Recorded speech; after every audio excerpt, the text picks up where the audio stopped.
সূরা বাকারা। বিসমিল্লাহির রহমানির রহিম। আলিফ লাম মিম। এটি আল্লাহর কিতাব, এর মধ্যে কোনো সন্দেহ নেই। আর যে কিতাব তোমাদের উপর নাজিল করা হয়েছে অর্থাৎ কোরআন, এবং তোমার আগে যেসব কিতাব নাজিল করা হয়েছিল সে সবগুলোর উপর ঈমান আনে আর আখিরাতের উপর ইয়াকিন রাখে। এ ধরনের লোকেরা তাদের রবের পক্ষ থেকে সরল সত্য পথের উপর প্রতিষ্ঠিত এবং তারা কল্যাণ লাভের অধিকারী। যেসব লোক এ কথাগুলো মেনে নিতে অস্বীকার করেছে তাদের জন্য সমান। তোমরা তাদের সতর্ক করো বা না করো, তারা মেনে নেবে না। আল্লাহ তাদের হৃদয় ও কানে মোহর মেরে দিয়েছেন এবং তাদের চোখের উপর আবরণ পড়ে গেছে, তারা কঠিন শাস্তি পাওয়ার যোগ্য। কিছু লোক এমনও আছে যারা বলে আমরা আল্লাহর উপর ও আখিরাত দিনের উপর ঈমান এনেছি, অথচ আসলে তারা মুমিন নয়। তারা আল্লাহর সাথে ও যারা ঈমান এনেছে তাদের সাথে ধোঁকাবাজি করছে, কিন্তু আসলে তারা নিজেদেরকে প্রতারণা করছে। তবে তারা এই ব্যাপারে সচেতন নয়। তাদের হৃদয়ে আছে একটি রোগ, আল্লাহ সে রোগ আরো বেশি বাড়িয়ে দিয়েছেন। আর যে মিথ্যা তারা বলে তার বিনিময়ে তাদের জন্য রয়েছে যন্ত্রণাদায়ক শাস্তি। তারা এই কথাই বলেছে আমরা তো সংশোধনকারী। সাবধান, এরা এই ফাসাদ সৃষ্টিকারী, তবে তারা এই ব্যাপারে সচেতন নয়। আর যখন তাদের বলা হয়েছে অন্য লোকেরা যেভাবে, যখন এরা মুমিনদের সাথে মিলিত হয় বলে আমরা ঈমান এনেছি, আবার যখন নিরিবিলিতে নিজেদের শয়তানদের সাথে মিলিত হয় তখন বলে আমরা তো আসলে তোমাদের সাথেই আছি আর ওদের সাথে তো নিছক তামাশা করছি। এরা এই হিদায়াতের বিনিময়ে গোমরাহি কিনে নিয়েছে, কিন্তু এই সওদাটি তাদের জন্য লাভজনক নয় এবং এরা মোটেই সঠিক পথে অবস্থান করছে না। এদের দৃষ্টান্ত হচ্ছে যেমন এক ব্যক্তি আগুন জ্বালালো এবং যখনই সেই আগুন চারপাশ আলোকিত করল তখন আল্লাহ তাদের দৃষ্টিশক্তি ছিনিয়ে নিলেন এবং তাদের ছেড়ে দিলেন এমন অবস্থায় যখন অন্ধকারের মধ্যে তারা কিছুই দেখতে পাচ্ছিল না। বিদ্যুৎ চমকে তাদের অবস্থায় দাঁড়িয়েছে যেন বিদ্যুৎ শীঘ্রই তাদের দৃষ্টিশক্তি ছিনিয়ে নেবে। যখন সামান্য একটু আলো তার অনুভব করে তখন তার মধ্যে তারা কিছু দূর চলে এবং যখন তাদের উপর অন্ধকার ছেয়ে যায় তারা দাঁড়িয়ে পড়ে। আল্লাহ চাইলে তাদের শ্রবণ শক্তি ও দৃষ্টিশক্তি একেবারে কেড়ে নিতে পারতেন। নিঃসন্দেহে তিনি সব কিছুর উপর শক্তিশালী। এভাবে তোমরা নিষ্কৃতি লাভের আশা করতে পারো। তিনি তোমাদের জন্য মাটির শয্যা বিছিয়েছেন, আকাশের ছাদ তৈরি করেছেন, ওপর থেকে পানি বর্ষণ করেছেন এবং তার সাহায্যে সব রকমের ফসলাদি উৎপন্ন করে তোমাদের আহার জুগিয়েছেন। কাজে একথা জানার পর তোমরা অন্যদেরকে আল্লাহর প্রতিপক্ষে পরিণত করো না। আর যে কিতাবটি আমি আমার বান্দার উপর নাজিল করেছি সেটি আমার কিনা, এ ব্যাপারে যদি তোমরা সন্দেহ পোষণ করে থাকো তাহলে তার মতো একটি সূরা তৈরি করে আনো এবং নিজেদের সমস্ত সমর্থ গোষ্ঠীকে ডেকে আনো এক আল্লাহকে ছাড়া, আর যার যার চাও তার সাহায্য নাও। যদি তোমরা সত্যবাদী হও তাহলে এই কাজটি করে দেখাও। কিন্তু যদি তোমরা এমনটি না করো আর নিঃসন্দেহে কখনই তোমরা এটা করতে পারবে না, তাহলে ভয় করো সেই আগুনকে যার ইন্ধন হবে মানুষ ও পাথর, যা তৈরি রাখা হয়েছে সত্য অস্বীকারীদের জন্য। সেই বাগানের ফল দেখতে দুনিয়ার ফলের মতোই হবে। যখন কোনো ফল তাদের দেয়া হবে খাবারের জন্য, তারা বলে উঠবে এ ধরনের ফল ইতিপূর্বে দুনিয়া আমাদের দেয়া হতো। তাদের জন্য সেখানে থাকবে পাক পবিত্র স্ত্রীগণ এবং তারা সেখানে থাকবে চিরকাল। অবশ্য আল্লাহ লজ্জা করেন না মশা বা তার চেয়ে তুচ্ছ কোনো জিনিসের দৃষ্টান্ত দিতে। যারা সত্য গ্রহণকারী তারা এই দৃষ্টান্ত উপমাগুলো দেখে জানতে পারে এগুলো সত্য, এগুলো এসেছে তাদের রবেরই পক্ষ থেকে। আর যারা সত্যকে গ্রহণ করতে প্রস্তুত নয় তারা এগুলো শুনে বলতে থাকে এ ধরনের দৃষ্টান্ত উপমার সাথে আল্লাহর কি সম্পর্ক। এভাবে আল্লাহ একই কথার সাহায্যে অনেককে গোমরাহিতে লিপ্ত করেন, আবার অনেককে দেখান সরল সোজা পথ। আর তিনি গুমরাহির মধ্যে তাদেরকে নিক্ষেপ করেন যারা ফাসিক। যারা আল্লাহর সাথে মজবুতভাবে অঙ্গীকার করার পর আবার তা ভেঙে ফেলে, আল্লাহ যাকে জোড়ার হুকুম দিয়েছেন তাকে কেটে ফেলে এবং জমিনে ফাসাদ সৃষ্টি করে চলে, আসলে এরাই হবে ক্ষতিগ্রস্ত। তোমরা আল্লাহর সাথে কেমন করে কুফরির আচরণ করতে পারো, অথচ তোমরা ছিলে প্রাণহীন।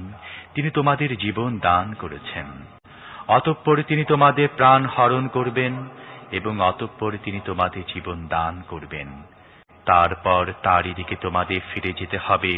তিনি পৃথিবীতে তোমাদের জন্য সমস্ত জিনিস সৃষ্টি করলেন, তারপর উপরের দিকে লক্ষ্য করলেন এবং 7 আকাশ বিন্যস্ত করলেন। তিনি সব জিনিসের জ্ঞান রাখেন।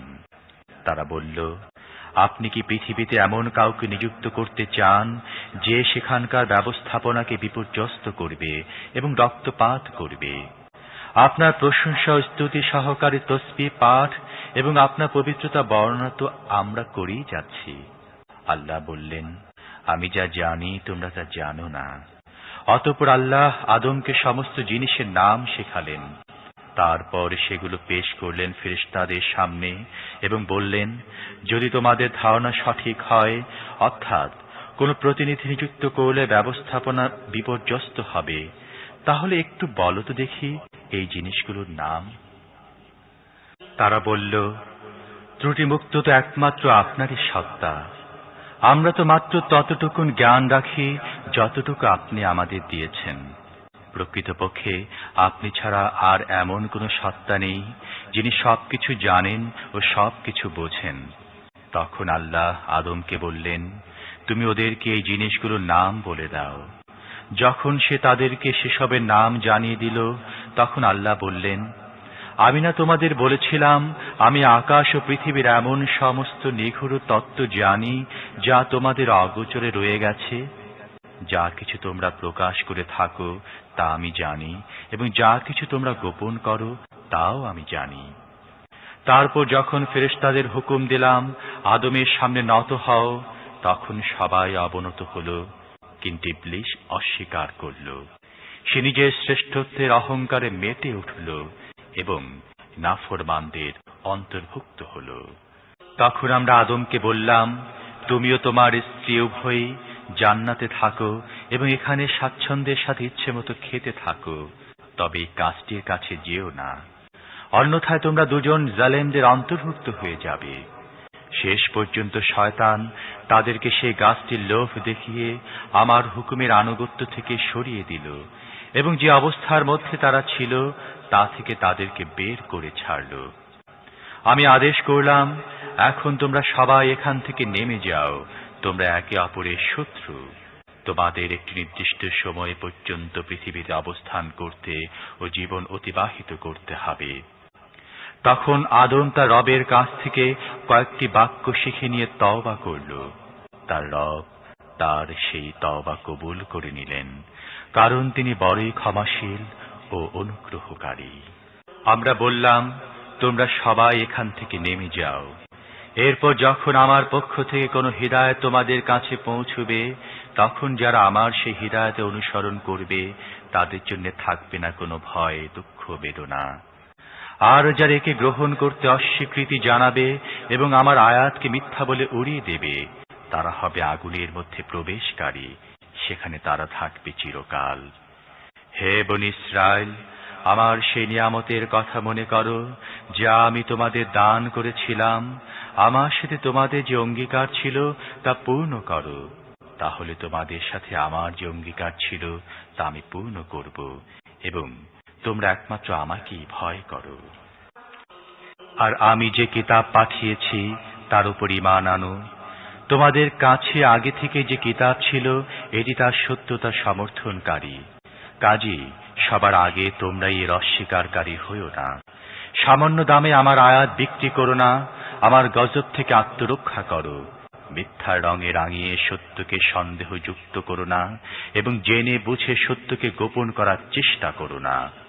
নামাজ কায়েম করো, যাকাত দাও এবং যারা আমার সামনে অবনত হচ্ছে তাদের সাথে তোমরাও অবনত হও। তোমরা অন্যদের সৎকর্মশীলতার পথ অবলম্বন করতে বলো, কিন্তু নিজেদের কথা ভুলে যাও, অথচ তোমরা কিতাব পাঠ করে থাকো। তোমরা কি জ্ঞান বুদ্ধি একটু কাজে লাগাও না? সবর ও নামাজ সহকারে সাহায্য চাও। নিঃসন্দেহে নামাজ বড়ই কঠিন কাজ, কিন্তু সেসব অনুগত বান্দাদের জন্য কঠিন নয় যারা মনে করে সব শেষে তাদের মিলতে হবে তাদের রবের সাথে এবং তারই দিকে ফিরে যেতে হবে।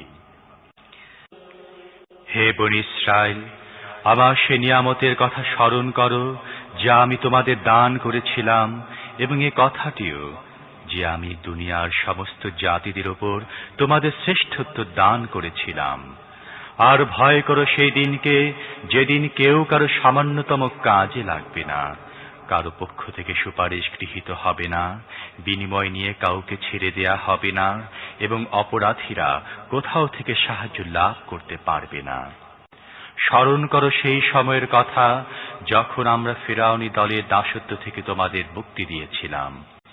তারা তোমাদের কঠিন যন্ত্রণায় নিমজ্জিত করে রেখেছিল, তোমাদের পুত্র সন্তানদের জবেহ করত এবং তোমাদের কন্যা সন্তানদের জীবিত রেখে দিত। মূলত এ অবস্থায় তোমাদের রবের পক্ষ থেকে তোমাদের জন্য বড় কঠিন পরীক্ষা ছিল। স্মরণ করো সেই সময়ের কথা যখন আমরা সাগর চিরে তোমাদের জন্য পথ করে দিয়েছিলাম, তারপর তার মধ্য দিয়ে তোমাদের নির্বিঘ্নে পার করে দিয়েছিলাম। আবার সেখানে তোমাদের চোখের সামনেই ফিরআউনী দলকে সাগরে ডুবিয়ে দিয়েছিলাম।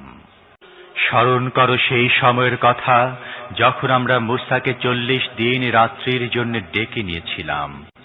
তখন তার অনুপস্থিতিতে তোমরা বাছুরকে নিজেদের উপাস্যে পরিণত করেছিলে। সে সময় তোমরা অত্যন্ত বাড়াবাড়ি করেছিলে, কিন্তু এর পরও আমরা তোমাদের মাফ করে দিয়েছিলাম এই জন্যে যে হয়তো এবার তোমরা কৃতজ্ঞ হবে। স্মরণ করো, ঠিক যখন তোমরা এই জুলুম করছিলে সে সময় আমরা মূসাকে কিতাব ও ফুরকান দিয়েছিলাম, যাতে তার মাধ্যমে তোমরা সোজা পথ পেতে পারো। স্মরণ করো যখন মূসা এই নিয়ামত নিয়ে ফিরে এসে নিজের জাতিকে বলল, হে লোকেরা, তোমরা বাছুরকে উপাস্য বানিয়ে নিজেদের উপর বড়ই জুলুম করছো। কাজেই তোমরা নিজেদের স্রষ্টার কাছে তওবা করো এবং নিজেদেরকে হত্যা করো। এরই মধ্যে তোমাদের স্রষ্টার কাছে তোমাদের কল্যাণ নিহিত রয়েছে। সে সময় তোমাদের স্রষ্টা তোমাদের তওবা কবুল করে নিয়েছিলেন, কারণ তিনি বড়ই ক্ষমাশীল ও অনুগ্রহকারী। স্মরণ করো যখন তোমরা মূসাকে বলেছিলে, আমরা কখনো তোমার কথায় বিশ্বাস করব না যতক্ষণ না আমরা স্বচক্ষে আল্লাহকে তোমার সাথে প্রকাশ্যে কথা বলতে দেখব। সে সময় তোমাদের চোখের সামনে তোমাদের উপর একটি ভয়াবহ বজ্রপাত হলো, তোমরা নিষ্প্রাণ হয়ে পড়ে গেলে, কিন্তু আবার আমরা তোমাদের বাঁচিয়ে জীবিত করলাম। হয়তো এ অনুগ্রহের পর তোমরা কৃতজ্ঞ হবে। কিন্তু তোমাদের পূর্বপুরুষরা যা কিছু করেছে তা আমাদের উপর জুলুম ছিল না, বরং তারা নিজেরাই নিজেদের উপর জুলুম করেছে। আরো স্মরণ করো যখন আমরা বলেছিলাম, তোমাদের সামনের এই জনপদে প্রবেশ করো এবং সেখানকার উৎপন্ন দ্রব্যাদি যেমন ইচ্ছা খাও মজা করে, কিন্তু জনপদের দুয়ারে সিজদা অবনত হয়ে প্রবেশ করবে হিত্তাতুন হিত্তাতুন বলতে বলতে। আমরা তোমাদের ত্রুটিগুলো মাফ করে দেব এবং সৎ কর্মশীলদের প্রতি অত্যধিক অনুগ্রহ করব। কিন্তু যে কথা বলা হয়েছিল জালেমরা তাকে বদলে অন্য কিছু করে ফেলল। শেষ পর্যন্ত জুলুমকারীদের উপর আমরা আকাশ থেকে আযাব নাজিল করলাম। এ ছিল তারা যে নাফরমানি করছিল তার শাস্তি। স্মরণ করো যখন মূসা তার জাতির জন্য পানির দোয়া করল, তখন আমরা বললাম, অমুক পাথরের ওপর তোমার লাঠিটি মারো। এর ফলে সেখান থেকে 12টি ঝর্ণাধারা উৎসারিত হল। প্রত্যেক গোত্র তার পানি গ্রহণের স্থান জেনে নিল। সে সময় নির্দেশ দেওয়া হয়েছিল যে আল্লাহ প্রদত্ত রিজিক খাও, পান করো এবং পৃথিবীতে বিপর্যয় সৃষ্টি করো না। স্মরণ করো যখন তোমরা বলেছিলে, হে মূসা, আমরা একই ধরনের খাবারের উপর সবর করতে পারি না। তোমার রবের কাছে দোয়া করো যেন তিনি আমাদের জন্য শাকসবজি, গম, রসুন, পেঁয়াজ, ডাল ইত্যাদি কৃষিজাত দ্রব্যাদি উৎপন্ন করেন। তখন মূসা বলেছিল, তোমরা কি একটি উৎকৃষ্ট জিনিসের পরিবর্তে নিকৃষ্ট জিনিস নিতে চাও? তাহলে তোমরা কোন নগরে গিয়ে বসবাস করো, তোমরা যা কিছু চাও সেখানে পেয়ে যাবে। অবশেষে অবস্থা এমন পর্যায়ে গিয়ে পৌঁছল যার ফলে লাঞ্ছনা অথবা পতন, দুরবস্থা ও অনটন তাদের উপর চেপে বসল এবং আল্লাহর গজব তাদেরকে ঘিরে ফেলল। এ ছিল তাদের আল্লাহর আয়াতের সাথে কুফরি করার এবং পয়গম্বরদেরকে অন্যায়ভাবে হত্যা করার ফল। এটি ছিল তাদের নাফরমানির এবং শরিয়াতের সীমা লঙ্ঘনের ফল।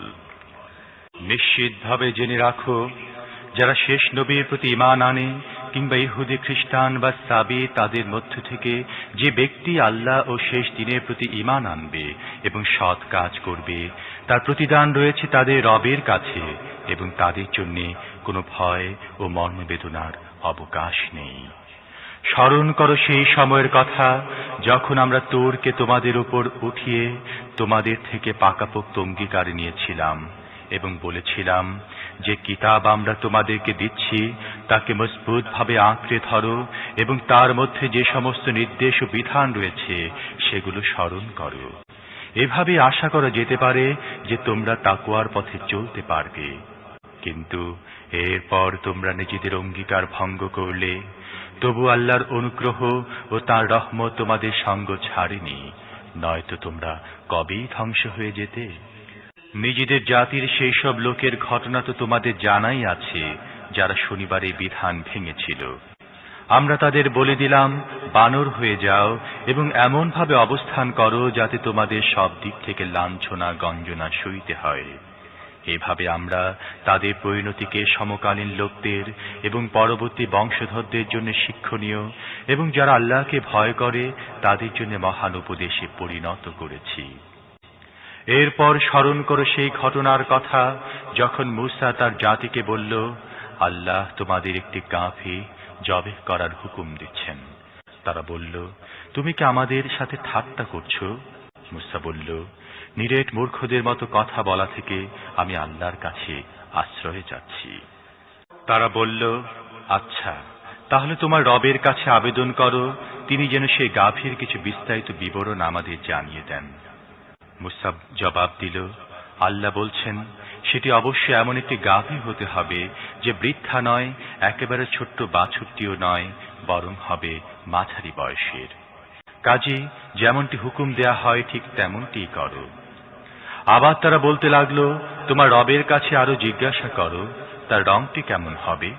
মূসা জবাব দিল, তিনি বলছেন, গাভীটি অবশ্যই হলুদ রঙের হতে হবে। তার রং এতই উজ্জ্বল হবে যাতে তা দেখে মানুষের মন ভরে যায়। আবার তারা বলল, তোমার রবের কাছ থেকে এবার পরিষ্কারভাবে জেনে নাও তিনি কেমন ধরনের গাভী চান। গাভীটি নির্ধারণ করার ব্যাপারে আমরা সন্দিগ্ধ হয়ে পড়েছি। আল্লাহ চাইলে আমরা অবশ্যই এটি বের করে ফেলব। মূসা জবাব দিল, আল্লাহ বলছেন, সেটি এমন একটি গাভী যাকে কোনো কাজে নিযুক্ত করা হয় না, জমি চাষ বা খেতে পানি সেচ কোনোটি করে না, সুস্থ সবল ও নিখুঁত। এ কথায় তারা বলে উঠল, হ্যাঁ, এবার তুমি ঠিক সন্ধান দিয়েছ। অতঃপর তারা তাকে জবেহ করল, অন্যথায় তারা এমনটি করত বলে মনে হচ্ছিল না। আর স্মরণ করো সেই ঘটনার কথা যখন তোমরা এক ব্যক্তিকে হত্যা করছিলে এবং একজন আরেকজনের বিরুদ্ধে হত্যার অভিযোগ আনছিলে। আর আল্লাহ সিদ্ধান্ত করছিলেন তোমরা যা কিছু গোপন করছো তা তিনি প্রকাশ করে দেবেন। সে সময় আমরা হুকুম দিলাম, নিহতের লাশকে তার একটি অংশ দিয়ে আঘাত করো। দেখো, এভাবে আল্লাহ মৃতদের জীবন দান করেন এবং তোমাদেরকে নিজের নিশানি দেখান যাতে তোমরা অনুধাবন করতে পারো। কিন্তু এ ধরনের নিশানি দেখার পরও তোমাদের দিল কঠিন হয়ে গেছে, পাথরের মতো কঠিন, বরং তার চেয়েও কঠিন। কারণ এমন অনেক পাথর আছে যার মধ্য দিয়ে ঝর্ণাধারা প্রবাহিত হয়, আবার অনেক পাথর ফেটে গেলে তার মধ্য থেকে পানি বের হয়ে আসে। আবার কোন কোন পাথর আল্লাহর ভয়ে কাঁপতে কাঁপতে পড়েও যায়। আল্লাহ তোমাদের কর্মকাণ্ড সম্পর্কে বেখবর নন। হে মুসলমানরা, তোমরা কি তাদের থেকে আশা করো তারা তোমাদের দাওয়াতের উপর ঈমান আনবে? অথচ তাদের একটি দলে চিরাচরিত রীতি এই চলে আসছে যে আল্লাহর কালাম শোনার পর খুব ভালো করে জেনে বুঝে সজ্ঞানে তার মধ্যে তাহরিফ বা বিকৃতি সাধন করেছে। মুহাম্মদ রাসূলুল্লাহর উপর যারা ঈমান এনেছে তাদের সাথে সাক্ষাৎ হলে বলে আমরাও তাকে মানি। আবার যখন পরস্পরের সাথে নিরিবিলিতে কথা হয় তখন বলে তোমরা কি বুদ্ধিভ্রষ্ট হয়ে গেলে? এদেরকে তোমরা এমন সব কথা বলে দিচ্ছ যা আল্লাহ তোমাদের কাছে প্রকাশ করে দিয়েছেন। ফলে এরা তোমাদের রবের কাছে তোমাদের মোকাবিলায় তোমাদের এই কথাকে প্রমাণ হিসেবে পেশ করবে। এরা কি জানে না যা কিছু এরা গোপন করছে এবং যা কিছু প্রকাশ করছে সমস্তই আল্লাহ জানেন? এদের মধ্যে দ্বিতীয় একটি দল হচ্ছে নিরক্ষরদের। তাদের কিতাবের জ্ঞান নেই, নিজেদের ভিত্তিহীন আশা আকাঙ্ক্ষাগুলো নিয়ে বসে আছে এবং নিছক অনুমান ও ধারণার উপর নির্ভর করে চলছে।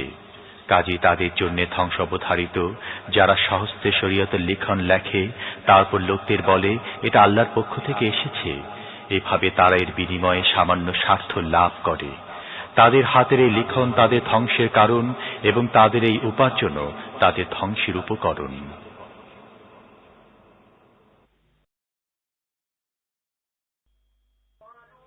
তারা বলে জাহান্নামের আগুন আমাদের কখনো স্পর্শ করবে না, তবে কয়েকদিনের শাস্তি হলেও হয়ে যেতে পারে। এদেরকে জিজ্ঞাসা করো তোমরা কি আল্লাহর কাছ থেকে কোনো অঙ্গীকার নিয়েছ যার বিরুদ্ধচারণ তিনি করতে পারেন না? অথবা তোমরা আল্লাহর উপর চাপিয়ে দিয়ে এমন কথা বলছো যে কথা তিনি নিজের উপর চাপিয়ে নিয়েছেন বলে তোমাদের জানা নেই? আচ্ছা, জাহান্নামের আগুন তোমাদেরকে স্পর্শ করবে না কেন? যে ব্যক্তি পাপ করবে এবং পাপের জালে আষ্ঠে পৃষ্ঠে জড়িয়ে পড়বে সেই জাহান্নামী হবে এবং জাহান্নামের আগুনে পুড়তে থাকবে চিরকাল। আর যারা ঈমান আনবে এবং সৎ কাজ করবে তারাই জান্নাতের অধিবাসী, সেখানে থাকবে তারা চিরকাল। স্মরণ করো যখন ইসরায়েল সন্তানদের থেকে আমরা এই মর্মে পাকাপোক্ত অঙ্গীকার নিয়েছিলাম যে আল্লাহ ছাড়া আর কারো ইবাদত করবে না, মা বাপ আত্মীয় পরিজন ইয়াতীম ও মিসকিনদের সাথে ভালো ব্যবহার করবে, লোকদেরকে ভালো কথা বলবে, নামাজ কায়েম করবে ও যাকাত দেবে। কিন্তু সামান্য কয়েকজন ছাড়া তোমরা সবাই অঙ্গীকার ভঙ্গ করেছিলে এবং এখনো ভেঙে চলছ।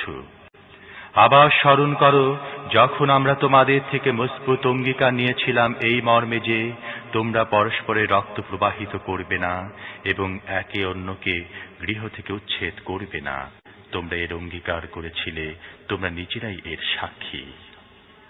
কিন্তু আজ সেই তোমরাই নিজেদের ভাই বেরাদারকে হত্যা করছো, নিজেদের গোত্রের সম্পর্কযুক্ত কিছু লোককে বাস্তবিকতা ছাড়া করছো, জুলুম অত্যধিক বাড়াবাড়ি সহকারে তাদের বিরুদ্ধে দল গঠন করছো এবং তারা যুদ্ধবন্দী হয়ে তোমাদের কাছে এলে তাদের মুক্তির জন্য তোমরা মুক্তিপণ আদায় করছো, অথচ তাদেরকে তাদের গৃহ থেকে উচ্ছেদ করাই তোমাদের জন্য হারাম ছিল। তাহলে কি তোমরা কিতাবে একটি অংশের উপর ঈমান আনছো এবং অন্য অংশের সাথে কুফরি করছো? তারপর তোমাদের মধ্য থেকে যারাই এমনটি করবে তাদের শাস্তি ছাড়া আর কি হতে পারে যে দুনিয়ার জীবনে লাঞ্ছিত ও পর্যুদস্ত হবে এবং আখিরাতে তাদেরকে কঠিনতম শাস্তির দিকে ফিরিয়ে দেয়া হবে। তোমাদের কর্মকাণ্ড থেকে আল্লাহ বেখবর নন। এই লোকেরাই আখিরাতে বিনিময়ে দুনিয়ার জীবন কিনে নিয়েছে, কাজেই তাদের শাস্তি কমানো হবে না এবং তারা কোনো সাহায্য পাবে না। জল নিশানি দিয়ে এবং পবিত্র রূহের মাধ্যমে তাকে সাহায্য করেছি। এরপর তোমরা এই কেমনতর আচরণ করে চলছ যখনই কোনো রাসূল তোমাদের প্রবৃত্তির কামনা বিরোধী কোনো জিনিস নিয়ে তোমাদের কাছে এসেছে তখনই তোমরা তার বিরুদ্ধচারণ করেছ, কাউকে মিথ্যা বলেছ এবং কাউকে হত্যা করেছ। তারা বলে আমাদের হৃদয়ে সুরক্ষিত। না, আসলে তাদের কুফরির কারণে তাদের উপর আল্লাহর অভিশাপ বর্ষিত হয়েছে, তাই তারা খুব কমই ঈমান এনে থাকে। আর এখন আল্লাহর পক্ষ থেকে তাদের কাছে যে একটি কিতাব এসেছে তার সাথে তারা কেমন ব্যবহার করছে? তাদের কাছে আগে থেকে কিতাবটি ছিল, যদিও এটি তার সত্যতা স্বীকার করত এবং যদিও এর আগমনের পূর্বে তারা নিজেরাই কাফেরদের মোকাবিলায় বিজয় ও সাহায্যের দোয়া চাইত, তবু যখন সেই জিনিসটি এসে গেছে এবং তাকে তারা চিনতেও পেরেছে, তখন তাকে মেনে নিতে তারা অস্বীকার করেছে। আল্লাহর লানত এই অস্বীকারীদের উপর। যে জিনিসের সাহায্যে তারা মনের সান্ত্বনা লাভ করে তা কতই না নিকৃষ্ট। সেটি হচ্ছে আল্লাহ যে হিদায়াত নাজিল করেছেন, তারা কেবল এই জিদের বশবর্তী হয়ে তাকে মেনে নিতে অস্বীকার করছে যে আল্লাহ তার যে বান্দাকে চেয়েছেন নিজের অনুগ্রহ, ওহী ও রিসালাত দান করেছেন। কাজেই এখন তার উপর্যুপরি গজবের অধিকারী হয়েছে। আর এই ধরনের কাফেরদের জন্য চরম লাঞ্ছনার শাস্তি নির্ধারিত রয়েছে। যখন তাদেরকে বলা হয় আল্লাহ যা কিছু নাজিল করেছেন তার উপর ঈমান আনো, তারা বলে আমরা কেবল আমাদের এখানে অর্থাৎ বনী ইসরায়েলদের মধ্যে যা কিছু নাজিল হয়েছে তার উপর ঈমান আনি। এর বাইরে যা কিছু এসেছে তার প্রতি ঈমান আনতে তার অস্বীকৃতি জানাচ্ছে। অথচ তা সত্য এবং তাদের কাছে পূর্ব থেকে যে শিক্ষা ছিল তার সত্যতার স্বীকৃতি দিচ্ছে। তাদেরকে বলে দাও, যদি তোমরা তোমাদের ওখানে যে শিক্ষা নাজিল হয়েছিল তার উপর ঈমান এনে থাকো, তাহলে ইতিপূর্বে আল্লাহর নবীদেরকে কেন হত্যা করেছিলে? তোমাদের কাছে মূসা এসেছিল কেমন সুস্পষ্ট নিদর্শনগুলো নিয়ে, তারপরও তোমরা এমনই জালেম হয়ে গিয়েছিলে যে সে একটু আড়াল হতে তোমরা বাসুরকে উপাস্য বানিয়ে বসেছিলে। তারপর সে অঙ্গীকারের কথাটা একবার স্মরণ করো যা আমি তোমাদের থেকে নিয়েছিলাম দূর পাহাড়কে তোমাদের উপর উঠিয়ে রেখে। আমি জোর দিয়েছিলাম যে পথ নির্দেশ আমি তোমাদেরকে দিচ্ছি দৃঢ়ভাবে তা মেনে চলো এবং মন দিয়ে শুনো। তোমাদের পূর্বসূরীরা বলেছিল আমরা শুনেছি কিন্তু মানব না। তাদের বাতিল প্রিয়তা ও অন্যায় প্রবণতার কারণে তাদের হৃদয় প্রদেশে বাছুরি অবস্থান গেড়ে বসেছিল। যদি তোমরা মুমিন হয়ে থাকো তাহলে কেমন ঈমান যা তোমাদেরকে হেন খারাপ কাজের নির্দেশ দেয়? তাদেরকে বলো, যদি সত্যি সত্যি আল্লাহ সমগ্র মানবতাকে বাদ দিয়ে একমাত্র তোমাদের জন্য আখিরাতের ঘর নির্দিষ্ট করে থাকেন, তাহলে তো তোমাদের মৃত্যু কামনা করা উচিত, যদি তোমাদের এই ধারণায় তোমরা সত্যবাদী হয়ে থাকো। নিশ্চিতভাবে জেনে রাখো তারা কখনো এটা কামনা করবে না, কারণ তারা স্বহস্তে যা কিছু উপার্জন করে সেখানে পাঠিয়েছে তার স্বাভাবিক দাবি এটি, অর্থাৎ তারা সেখানে যাওয়ার ইচ্ছা পোষণ করবে না। আল্লাহ ওইসব জালেমদের অবস্থা ভালোভাবেই জানেন। বেঁচে থাকার ব্যাপারে তোমরা তাদেরকে পাবে মানুষের মধ্যে সবচেয়ে লোভী। এমনকি এ ব্যাপারে তারা মুশরিকদের চাইতেও এগিয়ে রয়েছে। এদের প্রত্যেকে চায় কোনো ক্রমে সে যেন 1000 বছর বাঁচতে পারে, অথচ দীর্ঘ জীবন কোনো অবস্থায় তাকে আযাব থেকে দূরে সরিয়ে রাখতে পারবে না। যে ধরনের কাজ এরা করছে আল্লাহ তার সবই দেখছেন। ওদেরকে বলে দাও, যে ব্যক্তি জিবরিলের সাথে শত্রুতা করে তার জেনে রাখা উচিত জিবরিল আল্লাহরই হুকুমে এই কোরআন তোমার দিলে অবতীর্ণ করেছে। এটি পূর্বে আগত কিতাবগুলোর সত্যতা স্বীকার করে ও তাদের প্রতি সমর্থন যোগায় এবং ঈমানদারদের জন্য পথ নির্দেশনা ও সাফল্যের বার্তাবাহী। যে ব্যক্তি আল্লাহ, তার ফেরেশতা, তার রাসূলগণ, জিবরিল ও মিকাইলের শত্রু, আল্লাহ সেই কাফেরদের শত্রু। বিসমিল্লাহির রহমানির রহিম। ইরশাদ হচ্ছে, আমি তোমার প্রতি এমন সব আয়াত নাজিল করেছি যেগুলোর দ্ব্যর্থহীন সত্যের প্রকাশে সমুজ্জ্বল। একমাত্র ফাসিক গোষ্ঠী ছাড়া আর কেউ তার অনুগামিতায় অস্বীকৃতি জানায়নি। যখনই তারা কোনো অঙ্গীকার করেছে তখনই কি তাদের কোনো না কোনো উপদল নিশ্চিত রূপে তার বুড়ো আঙুল দেখায়নি, বরং তাদের অধিকাংশই সাচ্চা দিলে ঈমান আনে না। আর যখনই তাদের কাছে পূর্ব থেকে রক্ষিত কিতাবের সত্যতা প্রমাণ করে ও তার প্রতি সমর্থন দিয়ে কোনো রাসূল এসেছে, তখনই এই আহলে কিতাবদের একটি উপদল আল্লাহর কিতাবকে এমনভাবে পেছনে ঠেলে দিয়েছে যেন তারা কিছুই জানেই না। আর এই সঙ্গে তারা এমন সব জিনিসের অনুসরণ করাতে মেতে ওঠে যেগুলো শয়তানরা পেশ করত সুলাইমানি রাজত্বের নামে, অথচ সুলাইমান কোনোদিন কুফরি করেনি। কুফরি করেছে সেই শয়তানরা যারা লোকদেরকে জাদু শেখাতো তারা ব্যাবিলনে দেব ফেরেশতা হারুত ও মারুতের ওপর যা অবতীর্ণ হয়েছিল তা আয়ত্ত করার জন্য উঠে পড়ে লাগে। অথচ তারা যখনই কাউকে এর শিক্ষা দিত তাকে পরিষ্কার ভাষায় এই বলে সতর্ক করে দিত, দেখো, আমরা নিছক একটি পরীক্ষা মাত্র, তুমি কুফরিতে লিপ্ত হইও না। এরপরও তারা তাদের থেকে এমন জিনিস শিখত যা স্বামী স্ত্রীর মধ্যে বিচ্ছিন্নতা এনে দিত। এই কথা স্পষ্ট, আল্লাহর হুকুম ছাড়াই উপায় তারা কাউকে ক্ষতি করতে পারত না। কিন্তু এ সত্ত্বেও তারা এমন জিনিস শিখত যা তাদের নিজেদের জন্য লাভজনক ছিল না, বরং ছিল ক্ষতিকর। তারা ভালো করেই জানত এর ক্রেতার জন্যে আখিরাতে কোনো অংশ নেই। কতই না নিকৃষ্ট জিনিসের বিনিময়ে তারা বিকিয়ে দিল নিজেদের জীবন। হায়, যদি তারা এই কথা জানত! যদি তারা ঈমান ও তাকওয়া অবলম্বন করত, তাহলে আল্লাহর কাছে তার প্রতিদান লাভ করত, এটি তাদের জন্য হতো বেশি ভালো। হায়, যদি তারা এই কথা জানত! হে ঈমানদারগণ, রাইনা বলো না, বরং উনজুর না বলো, এবং মনোযোগ সহকারে কথা শোনো। এই কাফেররা তো যন্ত্রণাদায়ক আযাব লাভের উপযুক্ত। আহলে কিতাব বা মুশরিকদের মধ্য থেকে যারা সত্যের দাওয়াত গ্রহণে অস্বীকৃতি জানিয়েছে, তারা কখনোই তোমাদের রবের পক্ষ থেকে তোমাদের উপর কোনো কল্যাণ নাজিল হওয়া পছন্দ করে না। কিন্তু আল্লাহ যাকে চান নিজের রহমত দানের জন্য বাছাই করে নেন, এবং তিনি বড়ই অনুগ্রহশীল। আমি যে আয়াতকে মানসুখ করি বা ভুলিয়ে দেই, তার জায়গায় আনি তার চাইতে ভালো, অথবা কমপক্ষে ঠিক তেমনটি। তুমি কি জানো না আল্লাহ সব জিনিসের উপর ক্ষমতাশালী? তুমি কি জানো না পৃথিবী ও আকাশের শাসন কর্তৃত্ব একমাত্র আল্লাহর, আর তিনি ছাড়া তোমাদের আর কোনো বন্ধু ও সাহায্যকারী নেই? তাহলে তোমরা কি তোমাদের রাসূলের কাছে সেই ধরনের প্রশ্ন ও দাবি করতে চাও যেমন এর আগে মুসার কাছে করা হয়েছিল?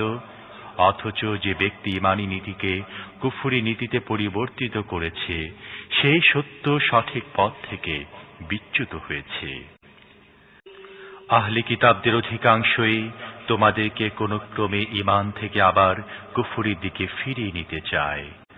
যদিও হক তাদের কাছে প্রকাশ হয়ে গেছে, তবু নিজেদের হিংসাত্মক মনোবৃত্তির কারণে এটি তাদের কামনা। এর জবাবে তোমরা ক্ষমা ও উপেক্ষার নীতি অবলম্বন করো, যতক্ষণ না আল্লাহ নিজেই এর কোনো ফয়সালা করে দেন। নিশ্চিত যেন আল্লাহ সব কিছুর উপর ক্ষমতাশালী। নামাজ কায়েম করো ও যাকাত দাও। নিজেদের পরকালের জন্য তোমরা যা কিছু সৎ কাজ করে আগে পাঠিয়ে দেবে, তা সবই আল্লাহর ওখানে মওজুদ পাবে। তোমরা যা কিছু করো সবই আল্লাহর দৃষ্টিতে রয়েছে। তারা বলে, কোন ব্যক্তি জান্নাতে যাবে না যে পর্যন্ত না সে ইহুদি হয় অথবা খ্রিস্টানদের ধারণা মতে খ্রিস্টান হয়। এগুলো হচ্ছে তাদের আকাঙ্ক্ষা। তাদেরকে বলে দাও, তোমাদের প্রমাণ আনো যদি নিজেদের দাবির ব্যাপারে তোমরা সত্যবাদী হও। সত্য বলতে কি, যে ব্যক্তি নিজের সত্তাকে আল্লাহর আনুগত্যে সুপর্দ করবে এবং কার্যত সৎ পথে চলবে, তার জন্য তার রবের কাছে আছে এর প্রতিদান। আর এই ধরনের লোকদের জন্য কোনো ভয় বা মর্মবেদনার অবকাশ নেই। ইহুদিরা বলে, খ্রিস্টানদের কাছে কিছুই নেই। খ্রিস্টানরা বলে, ইহুদিদের কাছে কিছুই নেই, অথচ তারা উভয় কিতাব পড়ে। আর যাদের কাছে কিতাবের জ্ঞান নেই, তারাও এ ধরনের কথা বলে থাকে। এরা যে মতবিরোধে লিপ্ত হয়েছে, কিয়ামতের দিন আল্লাহ এর চূড়ান্ত মীমাংসা করে দেবেন। আর তার চাইতে বড় জালেম আর কে হবে, যে আল্লাহর ঘরে তার নাম স্মরণ করা থেকে মানুষকে বাধা দেয় এবং সেগুলো ধ্বংস করার প্রচেষ্টা চালায়।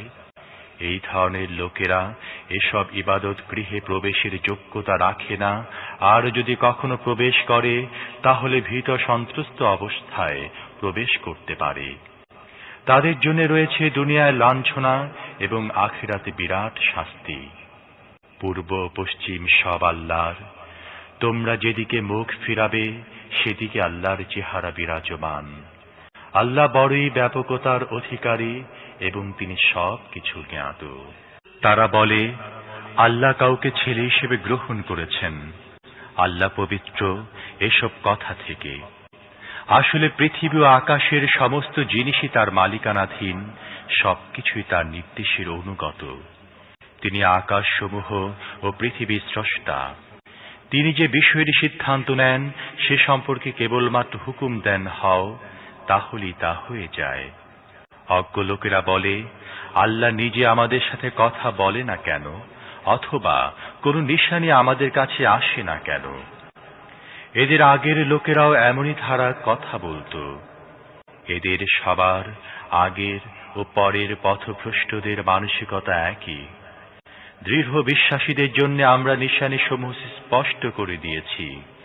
এর চাইতে বড় নিশানি আর কি হতে পারে, যে আমি তোমাকে পাঠিয়েছি সত্য জ্ঞান সহকারে, সুসংবাদ দানকারী ও ভীতি প্রদর্শনকারী রূপে।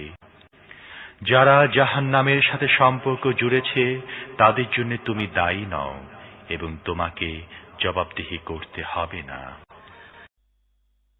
ইহুদি ও খ্রিস্টানরা তোমার প্রতি কখনোই সন্তুষ্ট হবে না যতক্ষণ না তুমি তাদের পথে চলতে থাকো। পরিষ্কার বলে দাও, পথ মাত্র একটি, যা আল্লাহ বাতলে দিয়েছেন।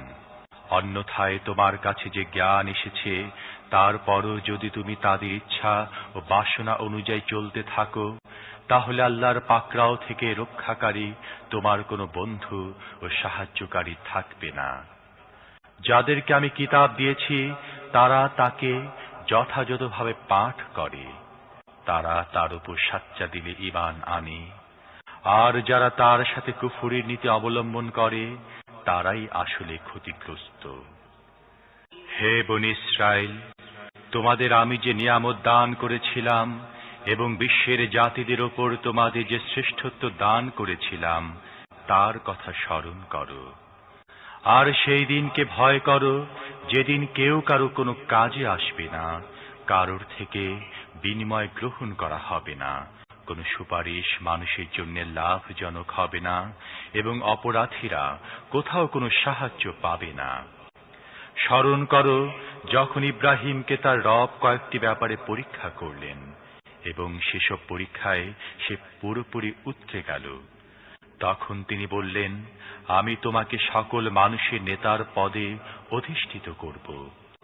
ইব্রাহিম বলল, আর আমার সন্তানদের সাথেও কি এই অঙ্গীকার? জবাব দিলেন, আমার এ অঙ্গীকার জালেমদের ব্যাপারে নয়। আর স্মরণ করো তখনকার কথা যখন আমি এই গৃহকে লোকদের জন্য কেন্দ্র ও নিরাপত্তার স্থল গণ্য করেছিলাম, এবং ইব্রাহিম যেখানে ইবাদত করার জন্য দাঁড়ায় সেই স্থানটিকে স্থায়ীভাবে নামাজের স্থানে পরিণত করার হুকুম দিয়েছিলাম। আর ইব্রাহিম ও ইসমাইলকে তাকিদ করে বলেছিলাম, আমার এই গৃহকে তাওয়াফকারী, ইতিকাফকারী ও রুকু সিজদাকারীদের জন্য পাক পবিত্র রাখো। আর এও স্মরণ করো যে ইব্রাহিম দোয়া করেছিল, হে আমার রব, এই শহরকে শান্তি ও নিরাপত্তার শহর বানিয়ে দাও, আর এর অধিবাসীদের মধ্য থেকে যারা আল্লাহ ও আখিরাতকে মানবে তাদেরকে সব রকমের ফলের আহার্য দান করো। জবাবে তার রব বললেন, আর যে মানবে না, দুনিয়ার গুটি কয় দিনের জীবনের সামগ্রী আমি তাকেও দেব, কিন্তু সব শেষে তাকে জাহান্নামের আযাবের মধ্যে নিক্ষেপ করব, এবং সেটি নিকৃষ্টতম আবাস। আর স্মরণ করো ইব্রাহিম ও ইসমাইল যখন এই গৃহের প্রাচীর নির্মাণ করছিল, তারা দোয়া করে বলছিল, হে আমাদের রব, আমাদের এই খিদমত কবুল করে নাও। তুমি সবকিছু শ্রবণকারী ও সবকিছু জ্ঞাত। হে আমাদের রব, আমাদের দুজনকে তোমার মুসলিম নির্দেশের অনুগত বানাও। আমাদের বংশ থেকে এমন একটি জাতির সৃষ্টি করো যে হবে তোমার মুসলিম। তোমার ইবাদতের পদ্ধতি আমাদের বলে দাও, এবং আমাদের ভুল চুক মাফ করে দাও। তুমি বড়ই ক্ষমাশীল ও অনুগ্রহকারী। হে আমাদের রব, এদের মধ্যে স্বয়ং এদের জাতি পরিসর থেকে এমন একজন রাসূল পাঠাও যিনি এদেরকে তোমার আয়াত পাঠ করে শোনাবেন, এদেরকে কিতাব ও হিকমত শিক্ষা দেবেন, এবং এদের জীবন পরিশুদ্ধ করে সুসজ্জিত করবেন। অবশ্যই তুমি বড়ই প্রতিপত্তিশালী ও জ্ঞানবান। এখন কে ইব্রাহিমের পদ্ধতিকে ঘৃণা করবে? হ্যাঁ, যে নিজেকে মূর্খতা ও নির্বুদ্ধিতায় আচ্ছন্ন করেছে, সে ছাড়া আর কে এ কাজ করতে পারে? ইব্রাহিমকে তো দুনিয়ায় আমি নিজের জন্য নির্বাচিত করেছিলাম, আর আখিরাতে সে সৎকর্মশীলদের মধ্যে গণ্য হবে। তার অবস্থা এই ছিল যে যখন তার রব তাকে বলল মুসলিম হয়ে যাও, তখন সে বলে উঠল, আমি বিশ্বজাহানের প্রভুর মুসলিম হয়ে গেলাম। ওই একই পথে চলার জন্যে সে তার সন্তানদের উপদেশ দিয়েছিল এবং এর উপদেশ দিয়েছিল ইয়াকুব ও তার সন্তানদেরকে। সে বলেছিল, আমার সন্তানেরা, আল্লাহ তোমাদের জন্যে এই দিনটি পছন্দ করেছেন, কাজেই আমৃত্যু তোমরা মুসলিম থেকো। তোমরা কি তখন সেখানে উপস্থিত ছিলে যখন ইয়াকুব এই পৃথিবী থেকে বিদায় নিচ্ছিল? মৃত্যুকালে সে তার সন্তানদের জিজ্ঞেস করল, আমার পর তোমরা কার বন্দেগী করবে?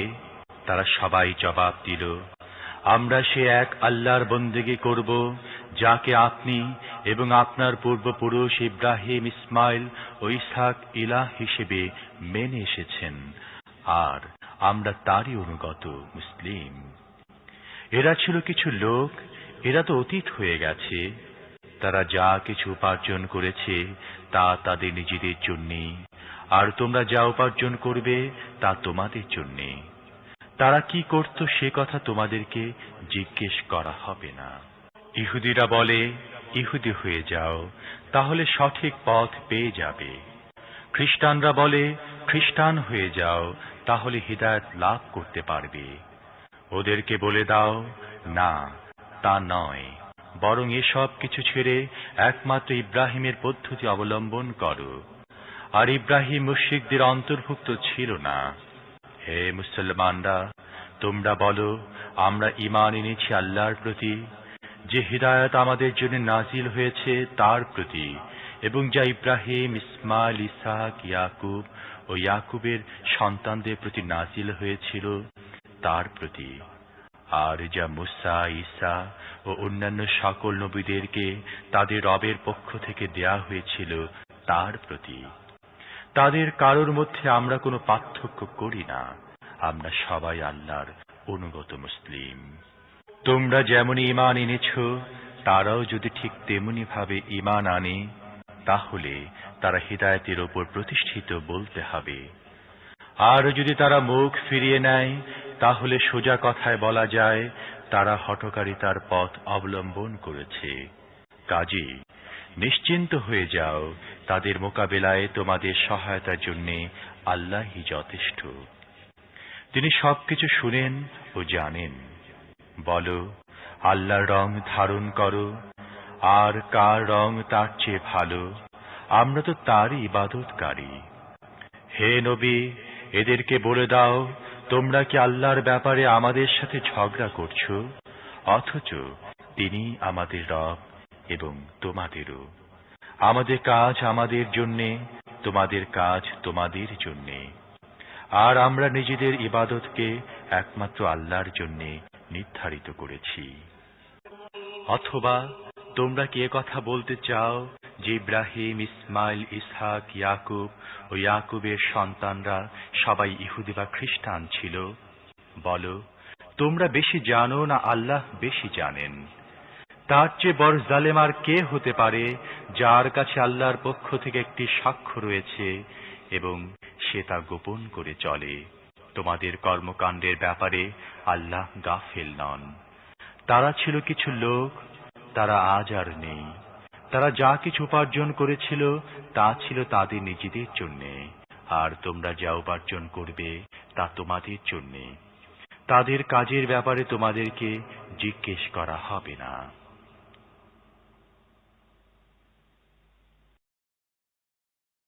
বিসমিল্লাহির রহমানির রহিম। অবশ্যই নির্বোধ লোকেরা বলবে, এদের কি হয়েছে? প্রথমে এরা যে কিবলার দিকে মুখ করে নামাজ পড়ত, তা থেকে হঠাৎ মুখ ফিরিয়ে নিয়েছে। হে নবী, ওদেরকে বলে দাও, পূর্ব পশ্চিম সবই আল্লাহর। আল্লাহ যাকে চান তাকে সোজা পথ দেখান, আর এভাবে আমি তোমাদেরকে একটি মধ্যপন্থী উম্মতে পরিণত করেছি, যাতে তোমরা দুনিয়াবাসীদের উপর সাক্ষী হতে পারো এবং রসূল হতে পারেন তোমাদের উপর সাক্ষী। প্রথমে যেদিকে মুখ করে তুমি নামাজ পড়তে, তা তো কে রসূলের অনুসরণ করে এবং কে উল্টো দিকে ফিরে যায়, আমি শুধু তা দেখার জন্য কিবলা নির্দিষ্ট করেছিলাম। এটি ছিল অত্যন্ত কঠিন বিষয়, তবে তাদের জন্য মোটেই কঠিন প্রমাণিত হয়নি যারা আল্লাহর হিদায়াত লাভ করেছিল। আল্লাহ তোমাদের এই ঈমানকে কখনো নষ্ট করবেন না। নিশ্চিতভাবে জেনে রাখো, তিনি মানুষের জন্য অত্যন্ত স্নেহশীল ও করুণাময়। আমরা তোমাকে বারবার আকাশের দিকে তাকাতে দেখেছি। নাও, এবার তাহলে সেই কিবলার দিকে তোমার মুখ ফিরিয়ে দিচ্ছি যাকে তুমি পছন্দ করো। মসজিদুল হারামের দিকে মুখ ফিরাও। এখন তোমরা যেখানে হও না কেন, এদিকে মুখ করে নামাজ পড়তে থাকো।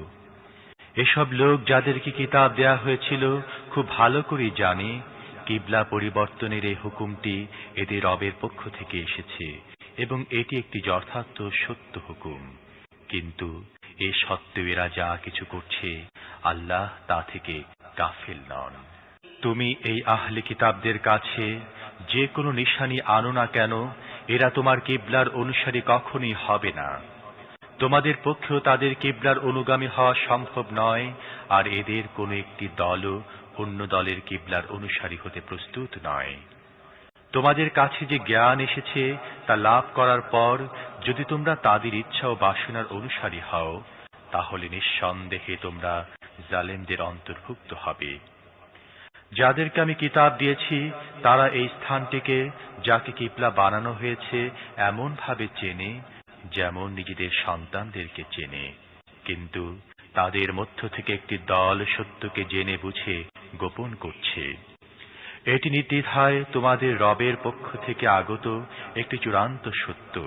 কাজী এ ব্যাপারে তোমরা কখনোই কোনো প্রকার সন্দেহের শিকার হয়ো না। প্রত্যেকের জন্য একটি দিক আছে, সেদিকেই সে ফেরে। কাজী তোমরা ভালোর দিকে এগিয়ে যাও। যেখানেই তোমরা থাকো না কেন, আল্লাহ তোমাদেরকে পেয়ে যাবেন। তার ক্ষমতার বাইরে কিছুই নেই। তুমি যেখানে থেকেই যাও না কেন, সেখানেই তোমার মুখ নামাজের সময় মসজিদে হারামের দিকে ফেরাও, কারণ এটা তোমার রবের সম্পূর্ণ সত্যভিত্তিক ফয়সালা। আল্লাহ তোমাদের কর্মকাণ্ডের ব্যাপারে বেখবর নন। আর যেখান থেকে তুমি চলো না কেন, তোমার মুখ মসজিদে হারামের দিকে ফেরাও, এবং যেখানেই তোমরা থাকো না কেন, সেদিকে মুখ করে নামাজ পড়ো, যাতে লোকেরা তোমাদের বিরুদ্ধে কোনো প্রমাণ খাড়া করতে না পারে। তবে যারা জালেম, তাদের মুখ কোনো অবস্থায় বন্ধ হবে না। কাজেই তাদেরকে ভয় করো না, বরং আমাকে ভয় করো। আর এজন্য যে আমি তোমাদের উপর নিজের অনুগ্রহ পূর্ণ করে দেব, এবং এই আশায় যে আমার এই নির্দেশের আনুগত্যের ফলে তোমরা ঠিক তেমনি ভাবে সাফল্যের পথ লাভ করবে, যেমনি ভাবে তোমরা এই জিনিসটি থেকেও সাফল্য লাভের সৌভাগ্য অর্জন করেছ, যে আমি তোমাদের মধ্যে স্বয়ং তোমাদের থেকেই একজন রসূল পাঠিয়েছি, যে তোমাদেরকে আমার আয়াত পড়ে শোনায়, তোমাদের জীবন পরিশুদ্ধ করে সুসজ্জিত করে, তোমাদেরকে কিতাব ও হিকমাত শিক্ষা দেয় এবং এমন সব কথা তোমাদের শেখায় যা তোমরা জানতে না। কাজেই তোমরা আমাকে স্মরণ রাখো, আমিও তোমাদেরকে স্মরণে রাখব। আর আমার প্রতি কৃতজ্ঞতা প্রকাশ করো এবং আমার নিয়ামত অস্বীকার করো না। হে ঈমানদারগণ, সবর নামাজের দ্বারা সাহায্য গ্রহণ করো। আল্লাহ সবরকারীদের সাথে আছেন। আর যারা আল্লাহর পথে নিহত হয় তাদেরকে মৃত বলো না। এই ধরনের লোকেরা আসলে জীবিত, কিন্তু তাদের জীবন সম্পর্কে তোমাদের কোনো চেতনা থাকে না। আর নিশ্চয়ই আমরা ভীতি, অনাহার, প্রাণ ও সম্পদের ক্ষতির মাধ্যমে এবং উপার্জন ও আমদানি হ্রাস করে তোমাদের পরীক্ষা করব। এই অবস্থায় যারা সবর করে এবং যখনই কোনো বিপদ আসে বলে, আমরা আল্লাহর জন্যে এবং আল্লাহর দিকে আমাদের ফিরে যেতে হবে, তাদেরকে সুসংবাদ দিয়ে দাও। তাদের রবের পক্ষ থেকে তাদের উপর বিপুল অনুগ্রহ বর্ষিত হবে, তার রহমত তাদেরকে ছায়া দান করবে, এবং এই ধরনের লোকেরাই হয় সত্যানুসারী। নিঃসন্দেহে সাফা ও মারোয়া আল্লাহর নিশানী সমূহের অন্তর্ভুক্ত। কাজেই যে ব্যক্তি বাইতুল্লাহর হজ বা উমরা করে, তার জন্য ওই দুই পাহাড়ের মাঝখানে সাই করায় কোনো গুনাহ নেই। আর যে ব্যক্তি স্বেচ্ছায় ও সাগ্রহে কোনো সৎ ও কল্যাণের কাজ করে, আল্লাহ তা জানেন এবং তার যথার্থ মর্যাদা ও মূল্য দান করেন। যারা আমার অবতীর্ণ উজ্জ্বল শিক্ষা বলেও বিধানসমূহ গোপন করে, অথচ সমগ্র মানবতাকে পথের সন্ধান দেবার জন্যে আমি সেগুলো আমার কিতাবে বর্ণনা করে দিয়েছি, নিশ্চিতভাবে জেনে রাখো, আল্লাহ তাদের উপর অভিশাপ বর্ষণ করেন এবং সকল অভিশাপ বর্ষণকারীরাও তাদের উপর অভিশাপ বর্ষণ করে। তবে যারা এই নীতি পরিহার করে, নিজেদের কর্মনীতি সংশোধন করে নেয় এবং যা কিছু গোপন করে যাচ্ছিল সেগুলো বিবৃত করতে থাকে, তাদেরকে আমি ক্ষমা করে দেব, আর আসলে আমি বড়ই ক্ষমাশীল ও করুণাময়। যারা কুফরীর নীতি অবলম্বন করেছে এবং কুফরীর অবস্থায় মৃত্যুবরণ করেছে, তাদের উপর আল্লাহর ফেরেশতাদের ও সমগ্র মানবতার লানত। এই লানত বিদ্ধ অবস্থায় তারা চিরকাল অবস্থান করবে, তাদের শাস্তি হ্রাস পাবে না এবং তাদের অন্য কোনো অবকাশও দেয়া হবে না। তোমাদের আল্লাহ এক ও একক, সেই দয়াবান ও করুণাময় আল্লাহ ছাড়া আর কোনো ইলাহ নেই। এই সত্যটি চিহ্নিত করার জন্যে যদি কোনো নিদর্শন বা আলামতের প্রয়োজন হয়, তাহলে যারা বুদ্ধি বিবেক ব্যবহার করে, তাদের জন্য আকাশ ও পৃথিবীর ঘটনাকৃতিতে, রাত্র দিনের অনবরত আবর্তনে, মানুষের প্রয়োজনীয় উপকারী সামগ্রী নিয়ে সাগর দরিয়ার চলমান জলযান সমূহে বৃষ্টিধারার মাধ্যমে যা আল্লাহ বর্ষণ করেন উপর থেকে, তারপর তার মাধ্যমে মৃত ভূমিকে জীবন দান করেন, এবং নিজের এই ব্যবস্থাপনার বদৌলতে পৃথিবীতে সব রকমের প্রাণী ছড়িয়ে ছিটিয়ে দেন, আর বায়ু প্রবাহে এবং আকাশ ও পৃথিবীর মাঝখানে নিয়ন্ত্রিত মেঘমালায় অসংখ্য নিদর্শন রয়েছে।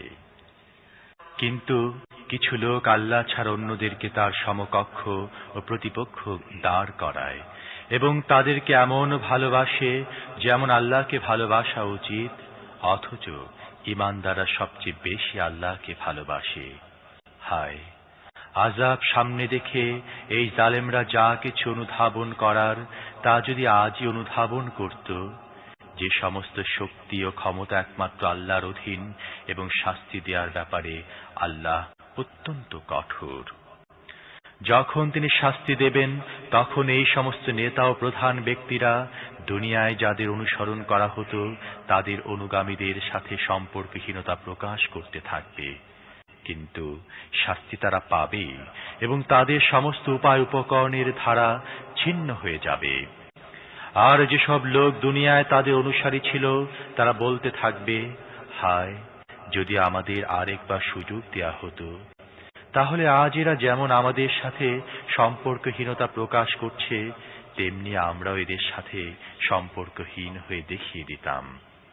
এভাবেই দুনিয়ায় এরা যে সমস্ত কাজ করছে, সেগুলো আল্লাহ তাদের সামনে এমন ভাবে উপস্থিত করবেন যাতে তারা কেবল দুঃখ আক্ষেপই করতে থাকবে, কিন্তু জাহান্নামের আগুন থেকে বের হবার কোনো পথই খুঁজে পাবে না। হে মানব জাতি, পৃথিবীতে যে সমস্ত হালাল ও পাক জিনিস রয়েছে সেগুলো খাও এবং শয়তানের দেখানো পথে চলো না। সে তোমাদের প্রকাশ্য শত্রু, সে তোমাদের অসৎ কাজ ও অনাচারের নির্দেশ দেয়, আর একথাও শেখায় যে তোমরা আল্লাহর নামে এমন সব কথা বলো যেগুলো আল্লাহ বলেছেন বলে তোমাদের জানা নেই। তাদের যখন বলা হয় আল্লাহ যে বিধান নাজিল করেছেন তা মেনে চলো, জবাবে তারা বলে, আমাদের বাপ দাদাদের যে পথের অনুসারী পেয়েছি, আমরা তো সে পথে চলব। আচ্ছা, তাদের বাপ দাদারা যদি একটু বুদ্ধি খাটিয়ে কাজ না করে থেকে থাকে এবং সত্য সঠিক পথের সন্ধান না পেয়ে থাকে, তাহলে কি তারা তাদের অনুসরণ করে যেতে থাকবে? আল্লাহ প্রদর্শিত পথে চলতে যারা অস্বীকার করেছে তাদের অবস্থা ঠিক তেমনি যেমন রাখাল তার পশুদের ডাকতে থাকে, কিন্তু হাঁক ডাকের আওয়াজ ছাড়া আর কিছুই তাদের কানে পৌঁছে না। তারা কালা, বোবা ও অন্ধ, তাই কিছুই বুঝতে পারে না। হে ঈমানদারগণ, যদি তোমরা যথার্থই আল্লাহর ইবাদতকারী হয়ে থাকো, তাহলে যে সমস্ত পাক পবিত্র জিনিস আমি তোমাদের দিয়েছি সেগুলো নিশ্চিন্তে খাও এবং আল্লাহর প্রতি কৃতজ্ঞতা প্রকাশ করো। আল্লাহর পক্ষ থেকে তোমাদের ওপর যদি কোনো নিষেধাজ্ঞা থেকে থাকে তাহলে তা হচ্ছে এই যে মৃতদেহ খেও না, রক্ত ও শুকরের গোশত থেকে দূরে থাকো। আর এমন কোনো জিনিস খেও না যার উপর আল্লাহ ছাড়া আর কারোর নাম নেওয়া হয়েছে। তবে যে ব্যক্তি অক্ষমতার মধ্যে অবস্থান করে এবং এ অবস্থায় আইন ভঙ্গ করার কোনো প্রেরণা ছাড়াই বা প্রয়োজনীয় সীমা না পেরিয়ে এর মধ্য থেকে কোনোটা খায়, সেই জন্য তার কোনো গুনাহ হবে না। আল্লাহ ক্ষমাশীল ও করুণাময়। মূলত আল্লাহ তার কিতাবে যে সমস্ত বিধান অবতীর্ণ করেছেন সেগুলো যারা গোপন করে এবং সামান্য পার্থিব স্বার্থের বেদিমূলে সেগুলো বিসর্জন দেয়, তারা আসলে আগুন দিয়ে নিজেদের পেট ভর্তি করছে। কিয়ামতের দিন আল্লাহ তাদের সাথে কথাই বলবেন না, তাদের পবিত্রতার ঘোষণাও দেবেন না, এবং তাদের জন্য রয়েছে যন্ত্রণাদায়ক শাস্তি। এরাই হিদায়াতের বিনিময়ে ভ্রষ্টতা কিনে নিয়েছে এবং ক্ষমার বিনিময়ে কিনেছে শাস্তি। এদের কি অদ্ভুত সাহস দেখো! জাহান্নামের আযাব বরদাস্ত করার জন্য এরা প্রস্তুত হয়ে গেছে। এসব কিছুই ঘটার কারণ হচ্ছে এই যে আল্লাহ তো যথার্থ সত্য অনুযায়ী কিতাব নাজিল করেছিলেন, কিন্তু যারা কিতাবে মতবিরোধ উদ্ভাবন করেছে তারা নিজেদের বিরোধের ক্ষেত্রে সত্য থেকে অনেক দূরে চলে গিয়েছে। তোমাদের মুখ পূর্ব দিকে বা পশ্চিম দিকে ফিরাবার মধ্যে কোনো পুণ্য নেই, বরং সৎ কাজ হচ্ছে এই যে মানুষ আল্লাহ কিয়ামতের দিন ফেরেশতা, আল্লাহর অবতীর্ণ কিতাব ও নবীদেরকে মনে প্রাণে মেনে নেবে এবং আল্লাহর প্রেমে উদ্বুদ্ধ হয়ে নিজের প্রাণ প্রিয় ধন সম্পদ, আত্মীয় স্বজন, এতিম, মিসকিন, মুসাফির, সাহায্য প্রার্থী ও কৃতদাসদের মুক্ত করার জন্য ব্যয় করবে, আর নামাজ কায়েম করবে এবং যাকাত দান করবে। যারা অঙ্গীকার করে তা পূর্ণ করবে এবং বিপদে, অনটনে ও হক বাতিলের সংগ্রামে সবর করবে, তারাই সৎ ও সত্যাশ্রয়ী এবং তারাই মুত্তাকী। হে ঈমানদারগণ, তোমাদের জন্য হত্যার ব্যাপারে কিসাসের বিধান লিখে দেওয়া হয়েছে। স্বাধীন ব্যক্তি হত্যা করে থাকলে তার বদলায় ওই স্বাধীন ব্যক্তিকে হত্যা করা হবে। দাস হত্যাকারী হলে ওই দাসকে হত্যা করা হবে, আর নারী এই অপরাধ সংঘটিত করলে সেই নারীকে হত্যা করে এর কিসাস নেওয়া হবে। তবে কোনো হত্যাকারীর সাথে তার ভাই যদি কিছু কোমল ব্যবহার করতে প্রস্তুত হয়, তাহলে প্রচলিত পদ্ধতি অনুযায়ী রক্তপণ দানের ব্যবস্থা হওয়া উচিত এবং সততার সঙ্গে রক্তপণ আদায় করা হত্যাকারীর জন্য অপরিহার্য। এটা তোমাদের রবের পক্ষ থেকে দণ্ডহ্রাস ও অনুগ্রহ। এরপরও যে ব্যক্তি বাড়াবাড়ি করবে তার জন্য রয়েছে যন্ত্রণাদায়ক শাস্তি। হে বুদ্ধি বিবেক সম্পন্ন লোকেরা, তোমাদের জন্য কিসাসের মধ্যে জীবন রয়েছে। আশা করা যায় তোমরা এই আইনি বিরুদ্ধচারণ করার ব্যাপারে সতর্ক হবে। তোমাদের কারোর মৃত্যু সমুপস্থিত হলে এবং সে ধন সম্পত্তি ত্যাগ করে যেতে থাকলে পিতামাতা ও আত্মীয় স্বজনদের জন্য প্রচলিত ন্যায় নীতি অনুযায়ী ওসিয়ত করে যাওয়াকে তার জন্য ফরজ করা হয়েছে। মুত্তাকিদের জন্য এটা একটা অধিকার। তারপর যদি কেউ এই ওসিয়ত শোনার পর তার মধ্যে পরিবর্তন করে ফেলে, তাহলে ওই পরিবর্তনকারীরাই এর সমস্ত গুনাহের ভাগী হবে। আল্লাহ সব কিছু শোনেন ও জানেন। তবে যদি কেউ ওসিয়তকারীর পক্ষ থেকে ইচ্ছাকৃত বা অনিচ্ছাকৃতভাবে পক্ষপাতিত্ব বা হক নষ্ট হবার আশঙ্কা করে এবং সে বিষয়টির সাথে সংশ্লিষ্ট ব্যক্তিবর্গের মধ্যে মীমাংসা করে দেয়, তাহলে তার কোনো গুনাহ হবে না। আল্লাহ ক্ষমাশীল ও করুণাময়। হে ঈমানদারগণ, তোমাদের উপর রোজা ফরজ করে দেয়া হয়েছে যেমন তোমাদের পূর্ববর্তী নবীদের অনুসারীদের উপর ফরজ করা হয়েছিল। এ থেকে আশা করা যায় তোমাদের মধ্যে তাকওয়ার গুণাবলী সৃষ্টি হয়ে যাবে। এই কতিপয় নির্দিষ্ট দিনের রোজা যদি তোমাদের কেউ হয়ে থাকে রোগগ্রস্ত অথবা মুসাফির, তাহলে সে যেন অন্য দিনগুলোয় এই সংখ্যা পূর্ণ করে। আর যাদের রোজা রাখার সামর্থ্য আছে এরপরও রাখে না, তারা যেন ফিদিয়া দেয়। একটি রোজার ফিদিয়া একজন মিসকিনকে খাওয়ানো। আর যে ব্যক্তি স্বেচ্ছায় ও সানন্দে কিছু বেশি সৎ কাজ করে তা তার জন্য ভালো।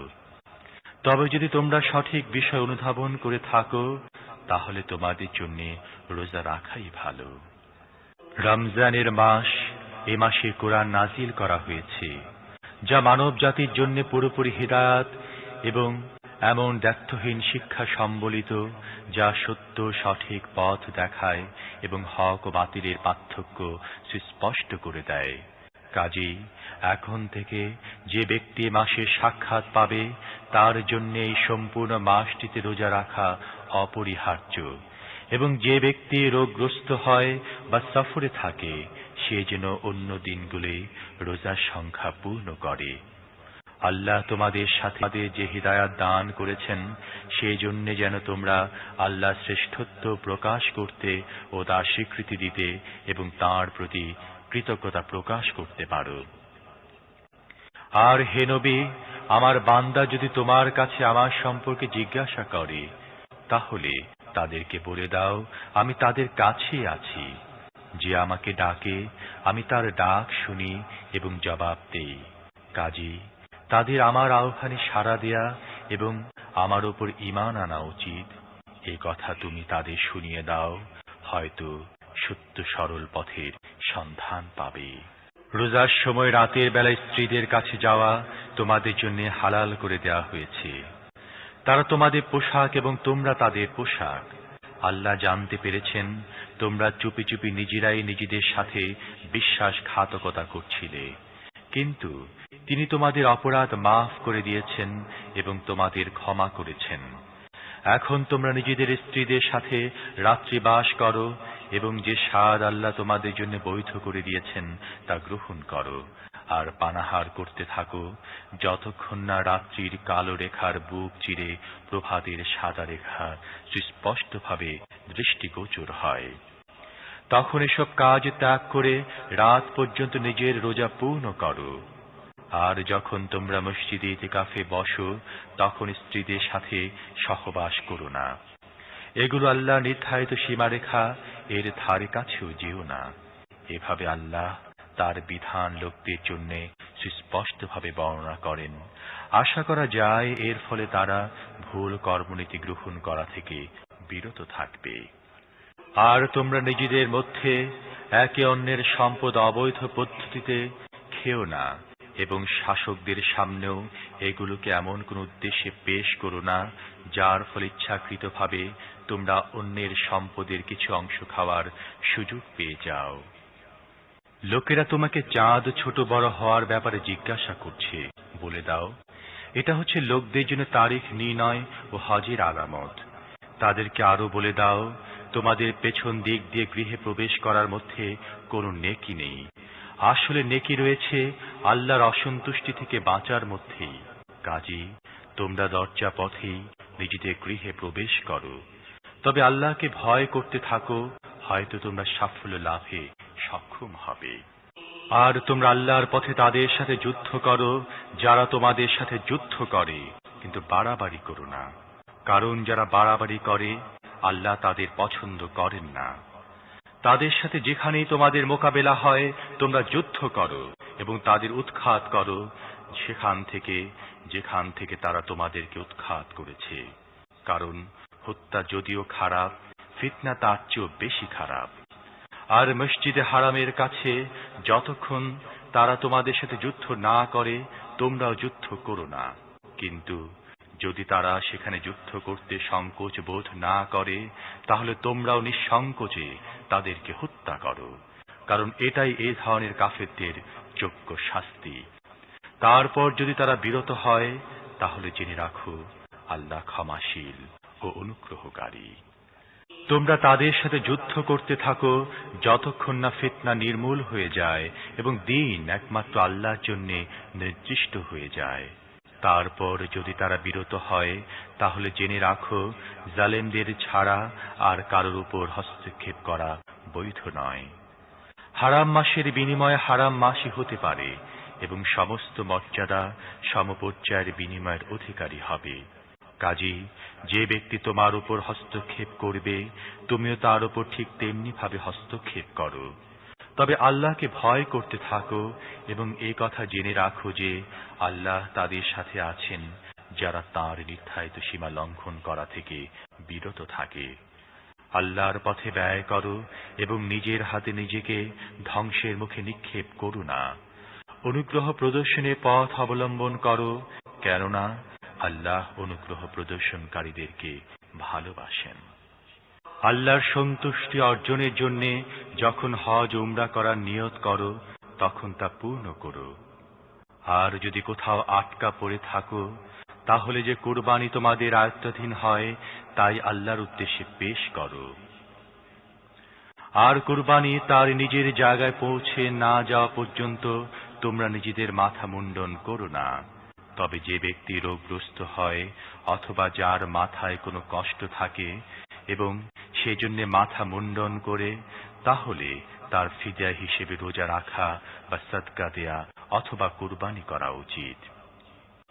তারপর যদি তোমাদের নিরাপত্তা অর্জিত হয় এবং তোমরা হজের আগে মক্কায় পৌঁছে যাও, তাহলে তোমাদের মধ্য থেকে যে ব্যক্তি হজের সময় আসা পর্যন্ত উমরার সুযোগ লাভ করে সে যেন সামর্থ্য অনুযায়ী কুরবানি করে। আর যদি কুরবানি জোগাড় না হয় তাহলে হজের জামানায় 3টি রোজা এবং 7টি রোজা ঘরে ফিরে গিয়ে এভাবে পুরো 10টি রোজা যেন রাখে। এই সুবিধে তাদের জন্য যাদের বাড়িঘর মসজিদে হারামের কাছাকাছি নয়। আল্লাহর এই সমস্ত বিধানের বিরোধিতা করা থেকে দূরে থাকো এবং ভালোভাবে জেনে নাও আল্লাহ কঠিন শাস্তি প্রদানকারী। হজের মাসগুলো সবার জানা। যে ব্যক্তি নির্দিষ্ট মাসগুলোতে হজ করার নিয়ত করে তার জেনে রাখা উচিত হজের সময় সে যেন যৌন সম্ভোগ, দুষ্কর্ম ও ঝগড়া বিবাদে লিপ্ত না হয়। আর যা কিছু সৎ কাজ তোমরা করবে আল্লাহ তা জানেন। হজ সফরের জন্য পাথেয় সঙ্গে নিয়ে যাও, আর সবচেয়ে ভালো পাথেয় হচ্ছে তাকওয়া। কাজী হে বুদ্ধিমানেরা, আমার নাফরমানি করা থেকে বিরত থাকো।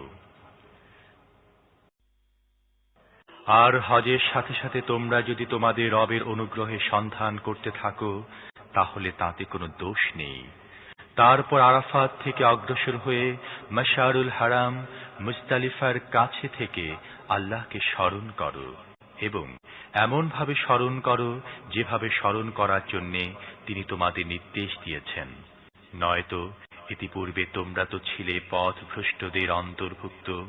তারপর যেখান থেকে আর সবাই ফিরে আসে তোমরাও সেখান থেকে ফিরে এসো এবং আল্লাহর কাছে ক্ষমা চাও। নিঃসন্দেহে তিনি ক্ষমাশীল ও করুণাময়। অতঃপর যখন তোমরা নিজেদের হজের অনুষ্ঠানাদি সম্পন্ন করবে তখন আল্লাহকে এমন ভাবে স্মরণ করবে যেমন ইতিপূর্বে তোমাদের বাপ দাদাদেরকে স্মরণ করতে, বরং তার চেয়ে অনেক বেশি করে স্মরণ করবে। তবে আল্লাহকে স্মরণকারী লোকদের মধ্যে অনেক পার্থক্য রয়েছে। তাদের মধ্যে কেউ এমন আছে যে বলে, হে আমাদের রব, আমাদের দুনিয়ায় সব কিছু দিয়ে দাও। এই ধরনের লোকের জন্য আখিরাতে কোনো অংশ নেই। আবার কেউ বলে, হে আমাদের রব, আমাদের দুনিয়ায় কল্যাণ দাও এবং আখিরাতেও কল্যাণ দাও এবং আগুনের আযাব থেকে আমাদের বাঁচাও। এই ধরনের লোকেরা নিজেদের উপার্জন অনুযায়ী উভয় স্থানে অংশ পাবে। মূলত হিসেব সম্পন্ন করতে আল্লাহর একটু বিলম্ব হয় না। এই হাতে গোনা কয়েকটি দিন, এই দিন কটি তোমাদের আল্লাহর স্মরণে অতিবাহিত করতে হবে। যদি কেউ তাড়াতাড়ি করে 2 দিনে ফিরে আসে তাতে কোনো ক্ষতি নেই। আর যদি কেউ একটু বেশিক্ষণ অবস্থান করে ফিরে আসে তবে তাতেও কোনো ক্ষতি নেই। তবে শর্ত হচ্ছে এই দিনগুলো তাকে তাকওয়ার সাথে অতিবাহিত করতে হবে। আল্লাহর নাফরমানি করা থেকে বিরত থাকো এবং খুব ভালোভাবে জেনে রাখো একদিন তার দরবারে তোমাদের হাজির হতে হবে। মানুষের মধ্যে এমন লোক আছে পার্থিব জীবনে যার কথা তোমার কাছে বড়ই চমৎকার মনে হয় এবং নিজের সদিচ্ছার ব্যাপারে সে বারবার আল্লাহকে সাক্ষী মানে, কিন্তু আসলে সে সত্যের নিকৃষ্টতম শত্রু। যখন সে কর্তৃত্ব লাভ করে পৃথিবীতে তার সমস্ত প্রচেষ্টা সাধনা নিয়োজিত করে বিপর্যয় সৃষ্টি এবং শস্যক্ষেত মানব বংশ ধ্বংস করার কাজে, অথচ আল্লাহ বিপর্যয় মোটেই পছন্দ করেন না। আর যখন তাকে বলা হয় আল্লাহকে ভয় করো, তখন তার আত্মাভিমান তাকে পাপের পথে প্রতিষ্ঠিত করে দেয়। এই ধরনের লোকের জন্য জাহান্নামে যথেষ্ট এবং সেটি নিকৃষ্টতম আবাস। অন্যদিকে মানুষের মধ্যে এমন লোকও আছে আল্লাহ সন্তুষ্টি লাভের অভিযানে যে নিজের প্রাণ সমর্পণ করে। এই ধরনের বান্দার উপর আল্লাহ অত্যন্ত স্নেহশীল ও মেহেরবান। হে ঈমানদারগণ, তোমরা পুরোপুরি ইসলামে প্রবেশ করো এবং শয়তানের অনুসারী হইও না, কেননা সে তোমাদের সুস্পষ্ট দুশমন। তোমাদের কাছে যে সুস্পষ্ট দ্ব্যর্থহীন হিদায়াত এসে গেছে তা লাভ করার পরও যদি তোমাদের পদস্খলন ঘটে, তাহলে ভালোভাবে জেনে রাখো আল্লাহ মহাপরাক্রমশালী ও প্রজ্ঞাময়। তারা কি এখন এই অপেক্ষায় বসে আছে যে আল্লাহ মেঘমালার ছায়া দিয়ে ফেরেশতাদের বিপুল জমায়েত সঙ্গে নিয়ে নিজেই সামনে এসে যাবেন এবং তখন সবকিছুর মীমাংসা হয়ে যাবে? সমস্ত ব্যাপার তো শেষ পর্যন্ত আল্লাহর সামনে উপস্থাপিত হবে। বনী ইসরায়েলকে জিজ্ঞেস করো, কেমন সুস্পষ্ট নিদর্শনগুলো আমি তাদেরকে দেখিয়েছি। আবার তাদেরকে কথাও জিজ্ঞেস করো, আল্লাহর নিয়ামত লাভ করার পর যে জাতি তাকে দুর্ভাগ্যে পরিণত করে তাকে আল্লাহ কেমন কঠিন শাস্তি দান করেন। যারা কুফরি পথ অবলম্বন করেছে তাদের জন্য দুনিয়ার জীবন বড়ই প্রিয় ও মনোমুগ্ধকর করে সাজিয়ে দেয়া হয়েছে।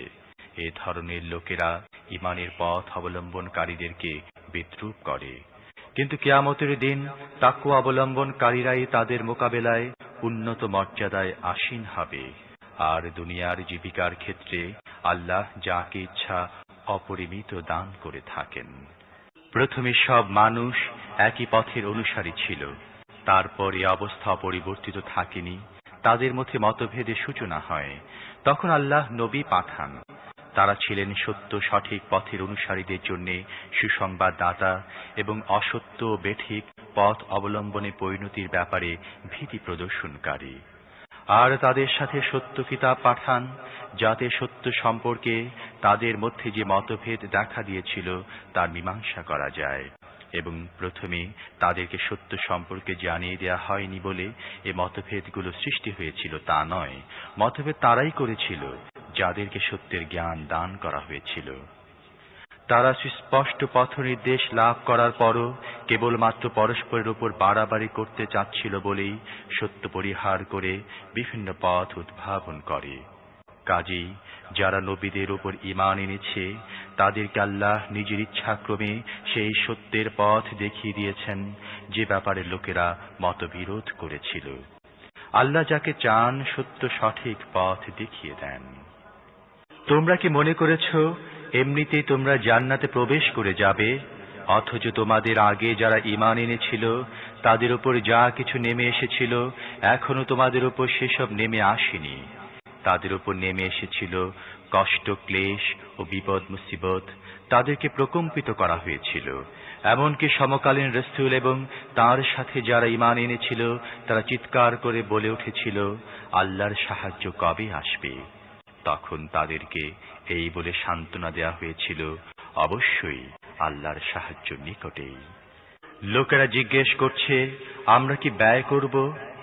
জবাব দাও, যে অর্থই তোমরা ব্যয় করো না কেন তা নিজেদের পিতামাতা, আত্মীয় স্বজন, ইয়াতীম, মিসকিন ও মুসাফিরদের জন্য ব্যয় করো। আর যে সৎ কাজই তোমরা করবে সে সম্পর্কে আল্লাহ অবগত হবেন। তোমাদের যুদ্ধ করার হুকুম দেয়া হয়েছে এবং তা তোমাদের কাছে অপ্রীতিকর। হতে পারে কোনো জিনিস তোমাদের কাছে অপ্রীতিকর অথচ তা তোমাদের জন্য ভালো। আবার হতে পারে কোনো জিনিস তোমরা পছন্দ করো অথচ তা তোমাদের জন্য খারাপ। আল্লাহ জানেন, তোমরা জানো না। লোকেরা তোমাকে হারাম মাসে যুদ্ধ করার ব্যাপারে জিজ্ঞেস করছে। বলে দাও, ওই মাসে যুদ্ধ করা অত্যন্ত খারাপ কাজ। কিন্তু আল্লাহর পথ থেকে লোকদেরকে বিরত রাখা, আল্লাহর সাথে কুফরি করা, মসজিদে হারামের পথ আল্লাহ বিশ্বাসীদের জন্য বন্ধ করে দেয়া এবং হারাম শরীফের অধিবাসীদেরকে সেখান থেকে বের করে দেয়া আল্লাহর নিকট তার চাইতেও বেশি খারাপ কাজ। আর ফিতনা হত্যাকাণ্ডের চাইতেও গুরুতর অপরাধ। তারা তোমাদের সাথে যুদ্ধ করেই যাবে, এমনকি তাদের ক্ষমতায় কুলোলে তারা তোমাদেরকে এই দিন থেকেও ফিরিয়ে নিয়ে যাবে। আর একথা খুব ভালোভাবেই জেনে রাখো, তোমাদের মধ্য থেকে যে ব্যক্তি এই দিন থেকে ফিরে যাবে এবং কাফের অবস্থায় মারা যাবে, দুনিয়ায় ও আখিরাতে উভয় স্থানে তার সমস্ত কর্মকাণ্ড ব্যর্থ হয়ে যাবে। এই ধরনের সমস্ত লোকই জাহান্নামের বাসিন্দা এবং তারা চিরকাল জাহান্নামে থাকবে। বিপরীত পক্ষে যারা ঈমান এনেছে এবং আল্লাহর পথে বাড়িঘর ত্যাগ করেছে ও জিহাদ করেছে, তারা সঙ্গতভাবে আল্লাহর রহমতে প্রত্যাশী। আর আল্লাহ তাদের ভুল ত্রুটি ক্ষমা করে দেবেন এবং তাদের প্রতি নিজের করুণাধারা বর্ষণ করবেন। তারা তোমাকে জিজ্ঞেস করছে, মদ ও জুয়ার ব্যাপারে নির্দেশ কি? বলে দাও, ওই দুইটির মধ্যে বিরাট ক্ষতিকর বিষয় রয়েছে, যদিও লোকদের জন্য তাতে কিছুটা উপকারিতাও আছে, কিন্তু তাদের উপকারিতার চেয়ে গুনাহ অনেক বেশি।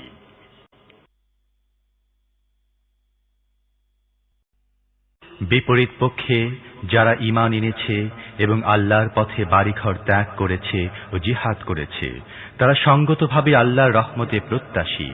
আর আল্লাহ তাদের ভুল ত্রুটি ক্ষমা করে দেবেন এবং তাদের প্রতি নিজের করুণাধারা বর্ষণ করবেন। তারা তোমাকে জিজ্ঞেস করছে, মদ ও জুয়ার ব্যাপারে নির্দেশ কি? বলে দাও, ওই দুইটির মধ্যে বিরাট ক্ষতিকর বিষয় রয়েছে, যদিও লোকদের জন্য তাতে কিছুটা উপকারিতাও আছে, কিন্তু তাদের উপকারিতার চেয়ে গুনাহ অনেক বেশি। তোমাকে জিজ্ঞেস করছে, আমরা আল্লাহর পথে কি ব্যয় করব? বলে দাও, যা কিছু তোমাদের প্রয়োজনের অতিরিক্ত হয়। এভাবে আল্লাহ তোমাদের জন্য দ্ব্যর্থহীন সুস্পষ্ট বিধান বর্ণনা করেন, হয়তো তোমরা দুনিয়া ও আখিরাত উভয় স্থানের জন্য চিন্তা করবে। জিজ্ঞেস করছে, এতিমদের সাথে কেমন ব্যবহার করতে হবে? বলে দাও, যে কর্মপদ্ধতি তাদের জন্য কল্যাণকর তাই অবলম্বন করা ভালো। তোমরা যদি তোমাদের নিজেদের ও তাদের খরচপাতি ও থাকা খাওয়া যৌথ ব্যবস্থাপনায় রাখো, তাহলে তাতে কোনো ক্ষতি নেই, তারা তো তোমাদেরই ভাই। অনিষ্টকারী ও হিতকারী উভয়ের অবস্থা আল্লাহ ভালো করেই জানেন। আল্লাহ চাইলে এ ব্যাপারে তোমাদের প্রতি কঠোর ব্যবহার করতেন, কিন্তু তিনি ক্ষমতা ও পরাক্রমের অধিকারী হবার সাথে সাথে জ্ঞান ও হিকমতের অধিকারী। মুশরিক নারীদেরকে কখনো বিয়ে করো না, যতক্ষণ না তারা ঈমান আনে। একটি সম্ভ্রান্ত মুশরিক নারী তোমাদের মন হরণ করলেও একটি মুমিন দাসী তার চেয়ে ভালো। আর মুশরিক পুরুষদের সাথে নিজেদের নারীদের কখনো বিয়ে দিও না, যতক্ষণ না তারা ঈমান আনে। একজন সম্ভ্রান্ত মুশরিক পুরুষ তোমাদের মুক্ত করলেও একজন মুসলিম দাস তার চেয়ে ভালো। তারা তোমাদের আহ্বান জানাচ্ছে আগুনের দিকে, আর আল্লাহ নিজ ইচ্ছায় তোমাদেরকে আহ্বান জানাচ্ছেন জান্নাত ও ক্ষমার দিকে। তিনি নিজের বিধান সুস্পষ্ট ভাষায় লোকদের সামনে বিবৃত করেন। আশা করা যায় তারা শিক্ষা ও উপদেশ গ্রহণ করবে। তোমাকে জিজ্ঞেস করছে, হায়েজ সম্পর্কে নির্দেশ কি? বলে দাও, সেটি একটি অসুচিকর ও অপরিচ্ছন্ন অবস্থা। এ সময় স্ত্রীদের থেকে দূরে থাকো এবং তারা পাকসাফ না হওয়া পর্যন্ত তাদের ধারে কাছে যেও না। তারপর যখন তারা পাক পবিত্র হয়ে যায়, তাদের কাছে যাও, যেভাবে যাবার জন্য আল্লাহ তোমাদের নির্দেশ দিয়েছেন। আল্লাহ তাদেরকে ভালোবাসেন যারা অসৎ কাজ থেকে বিরত থাকে ও পবিত্রতা অবলম্বন করে। তোমাদের স্ত্রীরা তোমাদের কৃষিক্ষেত, তোমরা যেভাবে ইচ্ছা তোমাদের কৃষিক্ষেত্রে যাও। তবে নিজেদের ভবিষ্যতে চিন্তা করো এবং আল্লাহর অসন্তোষ থেকে দূরে থাকো। একদিন তোমাদের অবশ্যই তার সাথে সাক্ষাৎ করতে হবে, এ কথা ভালোভাবে জেনে রাখো। আর হে নবী, যারা তোমার বিধান মেনে নেয় তাদেরকে সাফল্য ও সৌভাগ্যের সুখবর শুনিয়ে দাও। যে শপথের উদ্দেশ্য হয় সৎ কাজ, তাকওয়া ও মানব কল্যাণমূলক কাজ থেকে বিরত থাকা, তেমন ধরনের শপথ বাক্য উচ্চারণ করার জন্য আল্লাহর নাম ব্যবহার করো না। আল্লাহ তোমাদের সমস্ত কথা শুনছেন এবং তিনি সব কিছু জানেন। তোমরা অনিচ্ছায় যেসব অর্থহীন শপথ করে ফেলো, সেগুলোর জন্য আল্লাহ তোমাদের পাকড়াও করবেন না। কিন্তু আন্তরিকতার সাথে তোমরা যেসব শপথ গ্রহণ করো, সেগুলোর জন্য তিনি অবশ্যই পাকড়াও করবেন। আল্লাহ বড়ই ক্ষমাশীল ও সহিষ্ণু। যেসব লোক নিজেদের স্ত্রীদের সাথে সম্পর্ক না রাখার কসম খেয়ে বসে, তাদের জন্য রয়েছে 4 মাসের অবকাশ। যদি তারা রুজু করে ফিরে আসে, তাহলে আল্লাহ ক্ষমাশীল ও পরম দয়ালু। আর যদি তারা তালাক দেবার সংকল্প করে, তাহলে জেনে রাখো আল্লাহ সবকিছু শোনেন ও জানেন। তালাক প্রাপ্তাগণ 3 বার মাসিক ঋতুস্রাব হওয়া পর্যন্ত নিজেদেরকে বিরত রাখবে। আর আল্লাহ তাদের গর্ভাশয়ে যা কিছু সৃষ্টি করেছেন তাকে গোপন করা তাদের জন্য বৈধ নয়। তাদের কখনো এমনটি করা উচিত নয়। যদি তারা আল্লাহ ও পরকালে বিশ্বাসী হয়, তাদের স্বামীরা পুনরায় সম্পর্ক স্থাপনে প্রস্তুত হয়, তাহলে তারা এই অবকাশকালের মধ্যে তাদেরকে নিজের স্ত্রী হিসেবে ফিরিয়ে নেবার অধিকারী হবে। নারীদের জন্য ঠিক তেমনি ন্যায়সঙ্গত অধিকার আছে, যেমন পুরুষদের অধিকার আছে তাদের উপর। তবে পুরুষদের তাদের উপর একটি মর্যাদা আছে। আর সবার উপর আছেন আল্লাহ, সর্বাধিক ক্ষমতা ও কর্তৃত্বের অধিকারী, বিচক্ষণ ও জ্ঞানী। তালাক 2 বার, তারপর সোজাসুজি স্ত্রীকে রেখে দিবে অথবা ভালোভাবে বিদায় করে দেবে। আর তাদেরকে যা কিছু দিয়েছ, বিদায় করার সময় তা থেকে কিছু ফিরিয়ে নেওয়া তোমাদের জন্য বৈধ নয়। তবে এটা স্বতন্ত্র। স্বামী স্ত্রী যদি আল্লাহ নির্ধারিত সীমারেখা রক্ষা করে চলতে পারবে না বলে আশঙ্কা করে, তাহলে এহেন অবস্থায় যদি তোমরা আশঙ্কা করো তারা উভয়ই আল্লাহ নির্ধারিত সীমার মধ্যে অবস্থান করতে পারবে না, তাহলে স্ত্রীর কিছু বিনিময় দিয়ে তার স্বামী থেকে বিচ্ছেদ লাভ করায় কোনো ক্ষতি নেই। এগুলো আল্লাহ নির্ধারিত সীমারেখা, এগুলো অতিক্রম করো না। মূলত যারাই আল্লাহ নির্ধারিত সীমারেখা অতিক্রম করবে তারাই জালেম। অতঃপর যদি 2 বার তালাক দেবার পর স্বামী তার স্ত্রীকে 3য় বার তালাক দেয়, তাহলে ওই স্ত্রী তার জন্য আর হালাল হবে না। তবে যদি দ্বিতীয় কোনো ব্যক্তির সাথে তার বিয়ে হয় এবং সে তাকে তালাক দেয়, তাহলে এক্ষেত্রে প্রথম স্বামী এবং এই মহিলা যদি আল্লাহর সীমারেখার মধ্যে অবস্থান করতে পারবে বলে মনে করে, তাহলে তাদের উভয়ের জন্য পরস্পরের দিকে ফিরে আসায় কোনো ক্ষতি নেই। এগুলো আল্লাহ নির্ধারিত সীমারেখা, এগুলো ভঙ্গ করার পরিণতি যারা জানে তাদের হিদায়াতের জন্য এগুলো স্পষ্ট করে তুলে ধরছেন। আর যখন তোমরা স্ত্রীদের তালাক দিয়ে দাও এবং তাদের ইদ্যত পূর্ণ হবার পর্যায়ে পৌঁছে যায়, তখন হয় সোজাসুজি তাদেরকে রেখে দাও, আর নয়তো ভালোভাবে বিদায় করে দাও। নিছক কষ্ট দেবার জন্য তাদেরকে আটকে রেখো না, কারণ এটা হবে বাড়াবাড়ি। আর যে ব্যক্তি এমনটি করবে সে আসলে নিজের উপর জুলুম করবে। আল্লাহর আয়াতকে খেল তামাশায় পরিণত করো না। ভুলে যেও না আল্লাহ তোমাদের কত বড় নিয়ামত দান করেছেন। তিনি তোমাদের উপদেশ দান করছেন। যে কিতাব ও হিকমত তিনি তোমাদের উপর নাজিল করেছেন তাকে মর্যাদা দান করো। আল্লাহকে ভয় করো এবং ভালোভাবে জেনে রাখো আল্লাহ সব কথা জানেন। তোমরা নিজেদের স্ত্রীদের তালাক দেবার পর যখন তারা ইদ্যত পূর্ণ করে নেয়, তখন তাদের নিজেদের প্রস্তাবিত স্বামীদের সাথে বিয়ের ব্যাপারে তোমরা বাধা দিও না। যখন তারা প্রচলিত পদ্ধতিতে পরস্পর বিবাহ বন্ধনে আবদ্ধ হতে সম্মত হয়, এ ধরনের পদক্ষেপ কখনো গ্রহণ না করার জন্য তোমাদের উপদেশ দেয়া হচ্ছে, যদি তোমরা আল্লাহ ও পরকালের প্রতি ঈমান এনে থাকো। এ থেকে বিরত থাকাই তোমাদের জন্য সবচেয়ে পরিমার্জিত ও সর্বাধিক পবিত্র পদ্ধতি। আল্লাহ জানেন, কিন্তু তোমরা জানো না। যে পিতা তার সন্তানের দুধ পানির সময়কাল পূর্ণ করতে চায়, সেক্ষেত্রে মায়েরা পুরো 2 বছর নিজেদের সন্তানদের দুধ পান করাবে। এ অবস্থায় সন্তানদের পিতাকে প্রচলিত পদ্ধতিতে মায়েদের খোরাক পোশাক দিতে হবে, কিন্তু কারোর উপর তার সামর্থ্যের বেশি বোঝা চাপিয়ে দেওয়া উচিত নয়। কোনো মাকে জন্য কষ্ট দেওয়া যাবে না যে সন্তানটি তার। আবার কোনো বাপকেও এজন্য কষ্ট দেয়া যাবে না যে এটি তারই সন্তান। দুধ দানকারিনীর এ অধিকার যেমন সন্তানের পিতার উপর আছে, তেমনি আছে তার ওয়ারিশের উপরও। কিন্তু যদি উভয় পক্ষ পারস্পরিক সম্মতি ও পরামর্শক্রমে দুধ ছাড়াতে চায়, তাহলে এমনটি করায় কোনো ক্ষতি নেই। আর যদি তোমার সন্তানদের অন্য কোনো মহিলা দুধ পান করাবার কথা চিন্তা করে থাকো, তাহলে তাতেও কোনো ক্ষতি নেই। তবে এক্ষেত্রে শর্ত হচ্ছে, এই জন্য যা কিছু বিনিময় নির্ধারণ করবে তা প্রচলিত পদ্ধতিতে আদায় করবে। আল্লাহকে ভয় করো এবং জেনে রাখো, তোমরা যা কিছু করো না কেন সবই আল্লাহর নজরে আছে। তোমাদের মধ্য থেকে যারা মারা যায়, তাদের পরে যদি তাদের স্ত্রীরা জীবিত থাকে, তাহলে তাদের 4 মাস 10 দিন নিজেদেরকে বিবাহ থেকে বিরত রাখতে হবে। তারপর তাদের ইদ্যত পূর্ণ হয়ে গেলে তার ইচ্ছা মতো নিজেদের ব্যাপারে প্রচলিত পদ্ধতিতে যা চায় করতে পারে। তোমাদের উপর এর কোনো দায়িত্ব নেই। আল্লাহ তোমাদের সবার কর্মকাণ্ড সম্পর্কে অবহিত।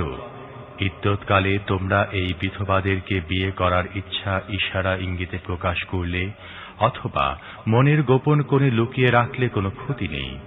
আল্লাহ জানেন তাদের চিন্তা তোমাদের মনে জাগবেই। কিন্তু দেখো, তাদের সাথে কোনো গোপন চুক্তি করো না। যদি কোনো কথা বলতে হয় প্রচলিত পরিচিত পদ্ধতিতে বলো, তবে বিবাহ বন্ধনের সিদ্ধান্ত ততক্ষণ করবে না যতক্ষণ না ইদ্যত পূর্ণ হয়ে যায়। খুব ভালোভাবে জেনে রাখো, আল্লাহ তোমাদের মনের অবস্থাও জানেন। কাজেই তাকে ভয় করো এবং একথাও জেনে রাখো, আল্লাহ ধৈর্যশীল এবং ছোটখাটো ত্রুটিগুলো এমনিতেই ক্ষমা করে দেন। নিজেদের স্ত্রীদেরকে স্পর্শ করার বা মোহরানা নির্ধারণ করার আগেই যদি তোমরা তালাক দিয়ে দাও, তাহলে এতে তোমাদের কোনো গুনাহ নেই। এই অবস্থায় তাদেরকে অবশ্যই কিছু না কিছু দিতে হবে।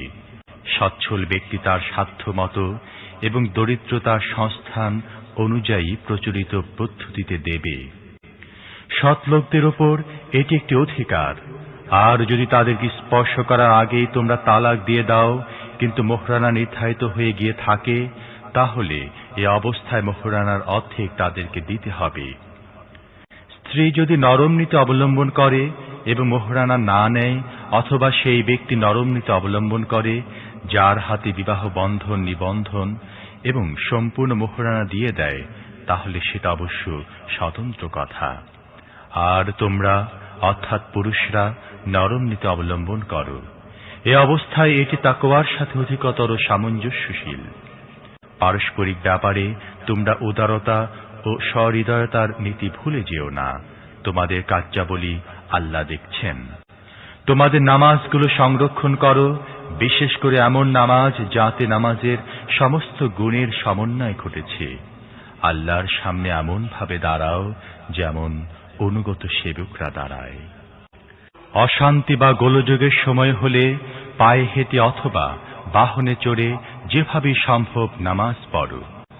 আর যখন শান্তি স্থাপিত হয়ে যায়, তখন আল্লাহকে সেই পদ্ধতিতে স্মরণ করো যা তিনি তোমাদের শিখিয়েছেন, যে সম্পর্কে ইতিপূর্বে তোমরা অনবহিত ছিলে। তোমাদের মধ্য থেকে যারা মারা যায় এবং তাদের পরে তাদের স্ত্রীরা বেঁচে থাকে, তাদের স্ত্রীদের যাতে 1 বছর পর্যন্ত ভরণ পোষণ করা হয় এবং ঘর থেকে বের করে না দেয়া হয়, সেজন্য স্ত্রীদের পক্ষে মৃত্যুর পূর্বে ওসিয়ত করে যাওয়া উচিত। তবে যদি তারা নিজেরাই বের হয়ে যায়, তাহলে তাদের নিজেদের ব্যাপারে প্রচলিত পদ্ধতিতে তারা যা কিছু করুক না কেন তার কোনো দায় দায়িত্ব তোমাদের উপর নেই। আল্লাহ সবার উপর কর্তৃত্ব ও ক্ষমতাশালী এবং তিনি অতি বিজ্ঞ। অনুরূপভাবে যেসব স্ত্রীকে তালাক দেয়া হয়েছে, তাদেরকেও সঙ্গতভাবে কিছু না কিছু দিয়ে বিদায় করা উচিত। এটা মুত্তাকিদের উপর আরোপিত অধিকার। এমনিভাবে আল্লাহ তার বিধান পরিষ্কার ভাষায় তোমাদের জানিয়ে দেন। আশা করা যায় তোমরা ভেবেচিন্তে কাজ করবে। তুমি কি তাদের অবস্থা সম্পর্কে কিছু চিন্তা করেছ, যারা মৃত্যুর ভয়ে নিজেদের বাড়ি ঘর ছেড়ে বের হয়ে পড়েছিল এবং তারা সংখ্যায় ছিল হাজার হাজার? আল্লাহ তাদের বলেছিলেন, মরে যাও। তারপর তিনি তাদের পুনর্বার জীবন দান করেছিলেন।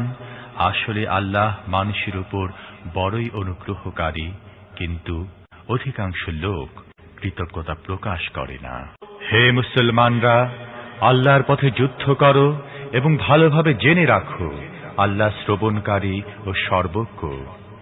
তোমাদের মধ্যে কে আল্লাহকে কর্জে হাসানা দিতে প্রস্তুত, যাতে আল্লাহ তা কয়েক গুণ বাড়িয়ে তাকে ফেরত দেবেন? কমাবার ক্ষমতা আল্লাহর কাছে বাড়াবারও, এবং তারই দিকে তোমাদের ফিরে যেতে হবে। আবার তোমরা কি এ ব্যাপারেও চিন্তা করেছ যা মুসার পরে বনী ইসরায়েলের সর্দারদের সাথে ঘটেছিল? তারা নিজেদের নবীকে বলেছিল, আমাদের জন্য একজন বাদশা ঠিক করে দাও, যাতে আমরা আল্লাহর পথে লড়াই করতে পারি। নবী জিজ্ঞেস করল, তোমাদের লড়াই করার হুকুম দেওয়ার পর তোমরা লড়তে যাবে না, এমনটি হবে না তো? তারা বলতে লাগল, এটা কেমন করে হতে পারে? আমরা আল্লাহর পথে লড়ব না, অথচ আমাদের বাড়ি ঘর থেকে আমাদের বের করে দেয়া হয়েছে, আমাদের সন্তানদের আমাদের থেকে আলাদা করে দেয়া হয়েছে। কিন্তু যখন তাদের লড়াই করার হুকুম দেয়া হলো, তাদের স্বল্প সংখ্যক লোক ছাড়া বাদবাকি সবাই পৃষ্ঠ প্রদর্শন করল। আল্লাহ তাদের প্রত্যেকটি জালেমকে জানেন। তাদের নবী তাদেরকে বলল, আল্লাহ তোমাদের জন্য তালুতকে বাদশা বানিয়ে দিয়েছেন। এ কথা শুনে তারা বলল, সে কেমন করে আমাদের উপর বাদশা হওয়ার অধিকার লাভ করল? তার তুলনায় বাদশাহ লাভের অধিকার আমাদের অনেক বেশি। সে তো কোনো বড় সম্পদশালী লোকও নয়। নবী জবাব দিল, আল্লাহ তোমাদের মোকাবিলায় তাকে নবী মনোনীত করেছেন এবং তাকে বুদ্ধিবৃত্তিক ও শারীরিক উভয় ধরনের যোগ্যতা ব্যাপক হারে দান করেছেন। আর আল্লাহ তার রাজ্য যাকে ইচ্ছা দান করার ইখতিয়ার রাখেন। আল্লাহ অত্যন্ত ব্যাপকতার অধিকারী এবং সবকিছুই তার জ্ঞান সীমার মধ্যে রয়েছে। এই সঙ্গে তাদের নবী তাদের এ কথাও জানিয়ে দিল, আল্লাহর পক্ষ থেকে তাকে বাদশা নিযুক্ত করার আলামত হচ্ছে এই যে, তার আমলে সেই সিন্দুকটি তোমরা ফিরিয়ে পাবে, যার মধ্যে রয়েছে তোমাদের রবের পক্ষ থেকে তোমাদের জন্য মানসিক প্রশান্তির সামগ্রী, যার মধ্যে রয়েছে মুসার পরিবারের ও হারুনের পরিবারের পরিত্যক্ত বরকতপূর্ণ জিনিসপত্র, এবং যাকে এখন ফেরেশতারা বহন করে ফিরছে। যদি তোমরা মুমিন হয়ে থাকো, তাহলে এটি তোমাদের জন্য অনেক বড় নিশানি। তারপর তালুত যখন সেনাবাহিনী নিয়ে এগিয়ে চলল, সে বলল, আল্লাহর পক্ষ থেকে একটি নদীতে তোমাদের পরীক্ষা হবে। যে তার পানি পান করবে সে আমার সহযোগী নয়, একমাত্র সেই আমার সহযোগী যে তার পানি থেকে নিজের পিপাসা নিবৃত করবে না। তবে এক আধ আজরা পানি কেউ পান করতে চাইলে করতে পারে, কিন্তু স্বল্প সংখ্যক লোক ছাড়া বাকি সবাই সেই নদীর পানি আকণ্ঠ পান করল। অতঃপর জালুত ও তার সাথী মুসলমানরা যখন নদী পেরিয়ে সামনে এগিয়ে গেল, তখন তারা তালুতকে বলে দিল, আজ জালুত ও তার সেনাদলে মোকাবিলা করার ক্ষমতা আমাদের নেই। কিন্তু যারা এই কথা মনে করছিল যে তাদের একদিন আল্লাহর সাথে মোলাকাত করতে হবে, তারা বলল, অনেকবারই দেখা গেছে স্বল্প সংখ্যক লোকের একটি দল আল্লাহর হুকুমে একটি বিরাট দলের উপর বিজয় লাভ করেছে। আল্লাহ সবরকারীদের সাথে। আর যখন তারা জালুত ও তার সেনা দলের মোকাবিলায় বের হল, তারা দোয়া করল, হে আমাদের রব, আমাদের সবর দান করো, আমাদের অবচলিত রাখো এবং এই কাফের দলের উপর আমাদের বিজয় দান করো। অবশেষে আল্লাহর হুকুমে তারা কাফেরদের পরাজিত করল, আর দাউদ জালুতকে হত্যা করল এবং আল্লাহ তাকে রাজ্য ও প্রজ্ঞা দান করলেন, আর এই সাথে যা যা তিনি চাইলেন তাকে শিখিয়ে দিলেন। এভাবে আল্লাহ যদি মানুষের একটি দলের সাহায্যে আরেকটি দলকে দমন না করতেন, তাহলে পৃথিবী ব্যবস্থাপনা বিপর্যস্ত হতো। কিন্তু দুনিয়াবাসীদের উপর আল্লাহর অপার করুণা যে তিনি এভাবে বিপর্যয় রোধের ব্যবস্থা করতেন। এগুলো আল্লাহর আয়াত, আমি ঠিকমতো এগুলো তোমাকে শুনিয়ে যাচ্ছি, আর তুমি নিশ্চিতভাবে প্রেরিত পুরুষদের অন্তর্ভুক্ত। বিতাড়িত শয়তান থেকে আশ্রয় চাচ্ছি। পরম করুণাময় ও অসীম দয়ালু আল্লাহর নামে শুরু করছি। এই রাসূলদের একজনকে আরেকজনের উপর আমি অধিক মর্যাদাশালী করেছি। তাদের কারোর সাথে আল্লাহ কথা বলেছেন, কাউকে তিনি অন্য দিক দিয়ে উন্নত মর্যাদায় অভিষিক্ত করেছেন। অবশেষে ঈসা ইবনে মারিয়ামকে উজ্জ্বল নিশানীসমূহ দান করেছেন এবং পবিত্র রূহের মাধ্যমে তাকে সাহায্য করেছেন। যদি আল্লাহ চাইতেন, তাহলে এই রাসূলদের পর যারা উজ্জ্বল নিশানীসমূহ দেখেছিল তারা কখনো পরস্পরের মধ্যে যুদ্ধে লিপ্ত হতো না, কিন্তু তারা পরস্পর মতবিরোধ করল।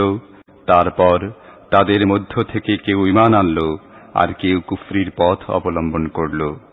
হ্যাঁ, আল্লাহ চাইলে তারা কখনো যুদ্ধে লিপ্ত হতো না, কিন্তু আল্লাহ যা চান তাই করেন। হে ঈমানদারগণ, আমি তোমাদের যা কিছু ধন সম্পদ দিয়েছি তা থেকে ব্যয় করো। সেই দিনটি আসার আগে, যেদিন কেনা বেচা চলবে না, বন্ধুত্ব কাজে লাগবে না এবং কারও কোনো সুপারিশও কাজে আসবে না।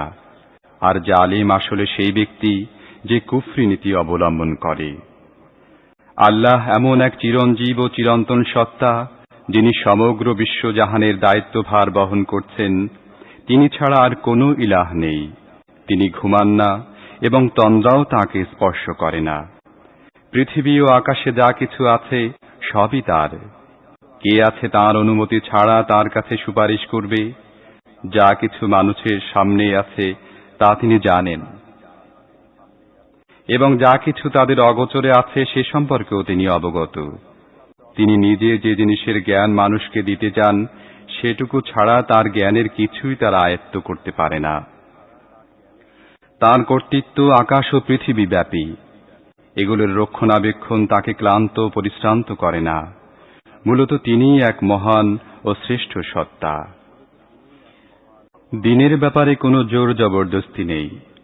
ভ্রান্ত মত ও পথ থেকে সঠিক মত ও পথকে ছাঁটাই করে আলাদা করে দেয়া হয়েছে। এখন যে কেউ তাগুতকে অস্বীকার করে আল্লাহর উপর ঈমান আনে, সে এমন একটি মজবুত অবলম্বন আঁকড়ে ধরে যা কখনো ছিন্ন হয় না। আর আল্লাহ সবকিছু শোনেন ও জানেন। যারা ঈমান আনে, আল্লাহ তাদের সাহায্যকারী ও সহায়। তিনি তাদেরকে অন্ধকার থেকে আলোর মধ্যে নিয়ে আসেন। আর যারা কুফরির পথ অবলম্বন করে, তাদের সাহায্যকারী ও সহায় হচ্ছে তাগুত। সে তাদেরকে আলোক থেকে অন্ধকারের মধ্যে টেনে নিয়ে যায়। এরা আগুনের অধিবাসী, সেখানে থাকবে এরা চিরকাল। তুমি সেই ব্যক্তির অবস্থা সম্পর্কে চিন্তা করনি যে ইব্রাহিমের সাথে তর্ক করেছিল এই কথা নিয়ে যে ইব্রাহিমের রব কে, এবং তর্ক এজন্য করেছিল যে আল্লাহ তাকে রাষ্ট্র ক্ষমতা দান করেছিলেন। যখন ইব্রাহিম বলল, যার হাতে জীবন ও মৃত্যু তিনিই আমার রব, জবাবে সে বলল, জীবন ও মৃত্যু আমার হাতে। ইব্রাহিম বলল, তাই যদি সত্য হয়ে থাকে তাহলে আল্লাহ পূর্ব দিক থেকে সূর্য উঠান, দেখি তুমি তাকে পশ্চিম দিক থেকে উঠাও। একথা শুনে সেই সত্য অস্বীকারী হতবুদ্ধি হয়ে গেল, কিন্তু আল্লাহ জালেমদের সঠিক পথ দেখান না। অথবা দৃষ্টান্ত স্বরূপ সেই ব্যক্তিকে দেখো যে এমন একটি লোকালয় অতিক্রম করেছিল যার গৃহের ছাদগুলো উপুড় হয়ে পড়েছিল। সে বলল, এই ধ্বংসপ্রাপ্ত জনবসতি, একে আল্লাহ আবার কিভাবে জীবিত করবেন? এ কথায় আল্লাহ তার প্রাণ হরণ করলেন এবং সে 100 বছর পর্যন্ত মৃত পড়ে রইল। তারপর আল্লাহ পুনর্বার তাকে জীবন দান করলেন এবং তাকে জিজ্ঞেস করলেন, বলো, তুমি কত বছর পড়েছিলে? জবাব দিল, এই একদিন বা কয়েক ঘন্টা পড়েছিলাম। আল্লাহ বললেন, বরং 100টি বছর এই অবস্থায় তোমার উপর দিয়ে চলে গেছে। এবার নিজের খাবার ও পানীয়ের উপর একবার নজর বুলাও, দেখো তার মধ্যে কোনো সামান্য পরিবর্তনও আসেনি। অন্যদিকে তোমার গাধাটিকে দেখো, তার পাঁজরগুলো পচে নষ্ট হয়ে যাচ্ছে। আর এটা আমি এজন্য করেছি যে মানুষের জন্য তোমাকে আমি একটি নিদর্শন হিসেবে দাঁড় করাতে চাই। তারপর দেখো এই অস্থি পাঁজরটি কিভাবে একে উঠিয়ে এর গায়ে গোশত ও চামড়া লাগিয়ে দেই। এভাবে সত্য যখন তার সামনে সুস্পষ্ট হয়ে উঠল, তখন সে বলে উঠল, আমি জানি আল্লাহ সবকিছুর উপর শক্তিশালী। আর সেই ঘটনাটিও সামনে রাখো যখন ইব্রাহিম বলেছিল, আমার প্রভু, আমাকে দেখিয়ে দাও কিভাবে তুমি মৃতদের পুনর্জীবিত করো। বললেন, তুমি কি বিশ্বাস করো না? ইব্রাহিম জবাব দিল, বিশ্বাস তো করি, তবে মানসিক নিশ্চিন্ততা লাভ করতে চাই। বললেন, ঠিক আছে, তুমি 4টি পাখি নাও এবং তাদেরকে নিজের পোষ মানিয়ে নাও। তারপর তাদের এক একটি অংশ এক একটি পাহাড়ের উপর রাখো। এরপর তাদেরকে ডাকো, তারা তোমার কাছে দৌড়ে চলে আসবে। ভালোভাবে জেনে রাখো, আল্লাহ প্রবল পরাক্রমশালী ও জ্ঞানময়। যারা নিজেদের ধন সম্পদ আল্লাহর পথে ব্যয় করে, তাদের ব্যয়ের দৃষ্টান্ত হচ্ছে, যেমন একটি শস্য বীজ বপন করা হয় এবং তা থেকে 7টি শীষ উৎপন্ন হয়, যার প্রত্যেকটি শীষে থাকে 100টি করে শস্যকণা। এভাবে আল্লাহ যাকে চান তার কাজে প্রাচুর্য দান করেন। তিনি মুক্ত হস্ত ও সর্বজ্ঞ। যারা নিজেদের ধন সম্পদ আল্লাহর পথে ব্যয় করে এবং ব্যয় করার পর নিজেদের অনুগ্রহের কথা বলে বেড়ায় না আর কাউকে কষ্ট দেয় না, তাদের প্রতিদান রয়েছে তাদের রবের কাছে এবং তাদের কোনো দুঃখ ও মর্মবেদনা ও ভয় নেই। একটি মিষ্টি কথা এবং কোনো অপ্রীতিকর ব্যাপারে সামান্য উদারতা ও ক্ষমা প্রদর্শন এমনই দানের চেয়ে ভালো, যার পিছনে আসে দুঃখ ও মর্মজ্বালা। মূলত আল্লাহ কারো মুখাপেক্ষী নন, সহনশীলতাই তাঁর গুণ। হে ঈমানদারগণ, তোমরা অনুগ্রহের কথা বলে বেড়িয়ে ও কষ্ট দিয়ে নিজেদের দান খয়রাতকে সেই ব্যক্তির মতো নষ্ট করে দিও না, যে নিছক লোক দেখাবার জন্য নিজের ধন সম্পদ ব্যয় করে, অথচ সে আল্লাহর উপর ঈমান রাখে না এবং পরকালেও বিশ্বাস করে না। তার ব্যয়ের দৃষ্টান্ত হচ্ছে, একটি মসৃণ পাথরখণ্ডের উপর মাটির আস্তর জমেছিল। প্রবল বর্ষণের ফলে সমস্ত মাটি ধুয়ে গেল। এখন সেখানে রয়ে গেল শুধু পরিষ্কার পাথরখণ্ডটি। এই ধরনের লোকেরা দান খয়রাত করে যে নেকি অর্জন করে বলে মনে করে, তার কিছুই তাদের হাতে আসে না। আর কাফেরদের সোজা পথ দেখানো আল্লাহর নিয়ম নয়। বিপরীত পক্ষে যারা পূর্ণ মানসিক একাগ্রতা ও অবিচলতা সহকারে একমাত্র আল্লাহর সন্তুষ্টি অর্জনের লক্ষ্যে তাদের ধন সম্পদ ব্যয় করে, তাদের এই ব্যয়ের দৃষ্টান্ত হচ্ছে, কোনো উচ্চ ভূমিতে একটি বাগান। প্রবল বৃষ্টিপাত হলে সেখানে দ্বিগুণ ফলন হয়, আর প্রবল বৃষ্টিপাত না হলে সামান্য হালকা বৃষ্টিপাতই তার জন্য যথেষ্ট। আর তোমরা যা কিছু করো সবই আল্লাহর দৃষ্টিসীমার মধ্যে রয়েছে। তোমাদের কেউ কি পছন্দ করে তার একটি সবুজ শ্যামল বাগান থাকবে, সেখানে ঝর্ণাধারা প্রবাহিত হবে, খেজুর, আঙুর ও সব রকম ফলে পরিপূর্ণ থাকবে, এবং বাগানটি ঠিক এমন এক সময় প্রবল উষ্ণ বায়ু প্রবাহে জ্বলে পড়ে ছারখার হয়ে যাবে, যখন সে নিজে বৃদ্ধ হয়ে গেছে এবং তার সন্তানরাও তখনও যোগ্য হয়ে ওঠেনি। এভাবেই আল্লাহ তার কথা তোমাদের সামনে বর্ণনা করেন, যেন তোমরা চিন্তা ভাবনা করতে পারো। হে ঈমানদারগণ, যে অর্থ তোমরা উপার্জন করেছ এবং যা কিছু আমি জমি থেকে তোমাদের জন্য বের করে দিয়েছি, তা থেকে উৎকৃষ্ট অংশ আল্লাহর পথে ব্যয় করো। তাঁর পথে ব্যয় করার জন্য তোমরা যেন সবচেয়ে খারাপ জিনিস বাছাই করার চেষ্টা করো না, অথচ ওই জিনিসই যদি কেউ তোমাদের দেয়, তাহলে তোমরা কখনো তা নিতে রাজি হও না, যদি না তা নেবার ব্যাপারে তোমরা চোখ বন্ধ করে থাকো। তোমাদের জেনে রাখা উচিত, আল্লাহ কারো মুখাপেক্ষী নন এবং তিনি সর্বোত্তম গুণে গুণান্বিত। শয়তান তোমাদের দারিদ্র্যের ভয় দেখায় এবং লজ্জাকর কর্মনীতি অবলম্বন করতে প্রলুব্ধ করে, কিন্তু আল্লাহ তোমাদেরকে তাঁর ক্ষমা ও অনুগ্রহের আশ্বাস দেন। আল্লাহ বড়ই উদার হস্ত ও মহাজ্ঞানী। তিনি যাকে চান হিকমত দান করেন, আর যে ব্যক্তি হিকমত লাভ করে সে আসলে বিরাট সম্পদ লাভ করেছে। এসব কথা থেকে কেবলমাত্র তারাই শিক্ষা লাভ করে যারা বুদ্ধিমান ও জ্ঞানী। তোমরা যা কিছু ব্যয় করেছ এবং যা মানত করেছ, আল্লাহ তা সবই জানেন, আর জালেমদের কোনো সাহায্যকারী নেই। যদি তোমাদের দান সদকাগুলো প্রকাশ্যে করো তাহলে তাও ভালো, তবে যদি গোপনে অভাবীদের দাও তাহলে তোমাদের জন্য এটিই বেশি ভালো। এভাবে তোমাদের অনেক গুনাহ নির্মূল হয়ে যায়, আর তোমরা যা কিছু করে থাকো আল্লাহ অবশ্যই তা জানেন। মানুষকে হেদায়েত দান করার দায়িত্ব তোমাদের উপর অর্পিত হয়নি। আল্লাহ যাকে চান তাকে হেদায়েত দান করেন। তোমরা যে ধন সম্পদ দান খয়রাত করো তা তোমাদের নিজেদের জন্য ভালো। তোমরা আল্লাহর সন্তুষ্টি লাভ করার জন্যই তো অর্থ ব্যয় করে থাকো। কাজেই দান খয়রাত করে তোমরা যা কিছু অর্থ ব্যয় করবে তার পুরোপুরি প্রতিদান তোমাদের দেয়া হবে এবং এক্ষেত্রে কোনো ক্রমেই তোমাদের প্রাপ্য থেকে বঞ্চিত করা হবে না। বিশেষ করে এমন সব গরিব লোক সাহায্য লাভের অধিকারী যারা আল্লাহর কাজে এমনভাবে জড়িয়ে পড়েছে যার ফলে তারা নিজেদের ব্যক্তিগত অর্থোপার্জনের জন্য প্রচেষ্টা চালাতে পারে না, এবং তাদের আত্মমর্যাদা বোধ দেখে অজ্ঞ লোকেরা তাদেরকে সচ্ছল বলে মনে করে। তাদের চেহারা দেখেই তুমি তাদের ভেতরের অবস্থা জানতে পারো।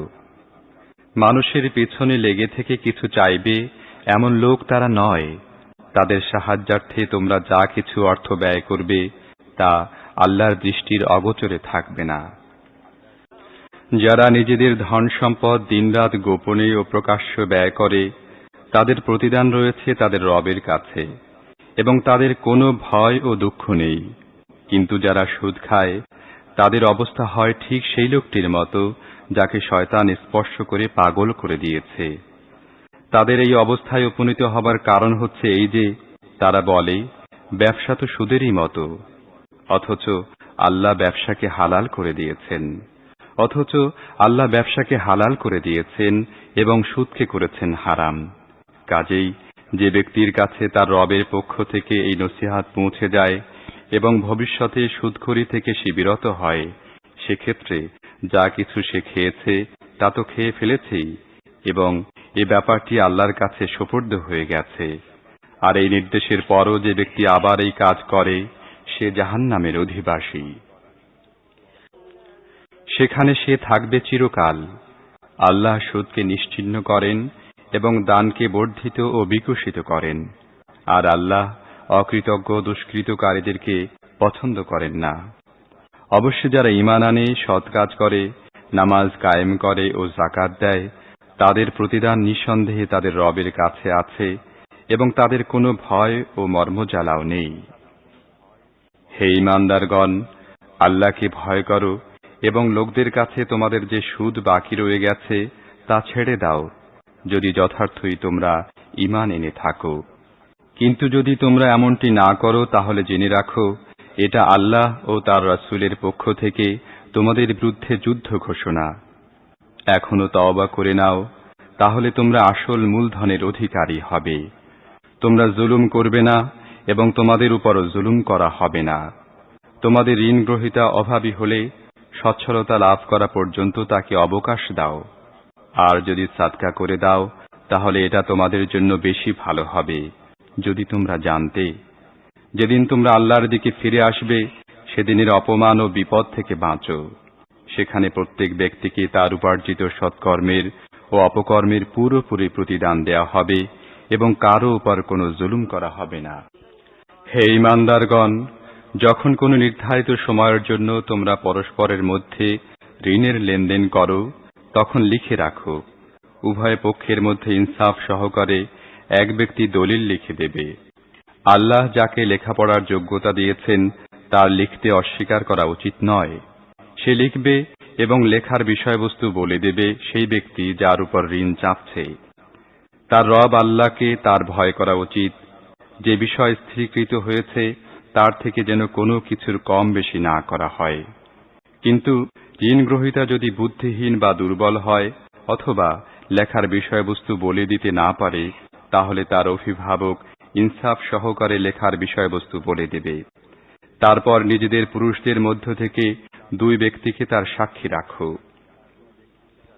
আর যদি দুজন পুরুষ না পাওয়া যায় তাহলে একজন পুরুষ ও দুজন মহিলা সাক্ষী হবে, যাতে একজন ভুলে গেলে অন্যজন তাকে স্মরণ করিয়ে দিয়ে দেবে। এসব সাক্ষী এমন লোকদের মধ্য থেকে হতে হবে যাদের সাক্ষ্য তোমাদের কাছে গ্রহণীয়। সাক্ষীদেরকে সাক্ষ্য দেবার জন্য বললে তারা যেন অস্বীকার না করে। ব্যাপার ছোট হোক বা বড়, সময়সীমা নির্ধারণ সহকারে দলিল লেখাবার ব্যাপারে তোমরা গড়িমসি করো না।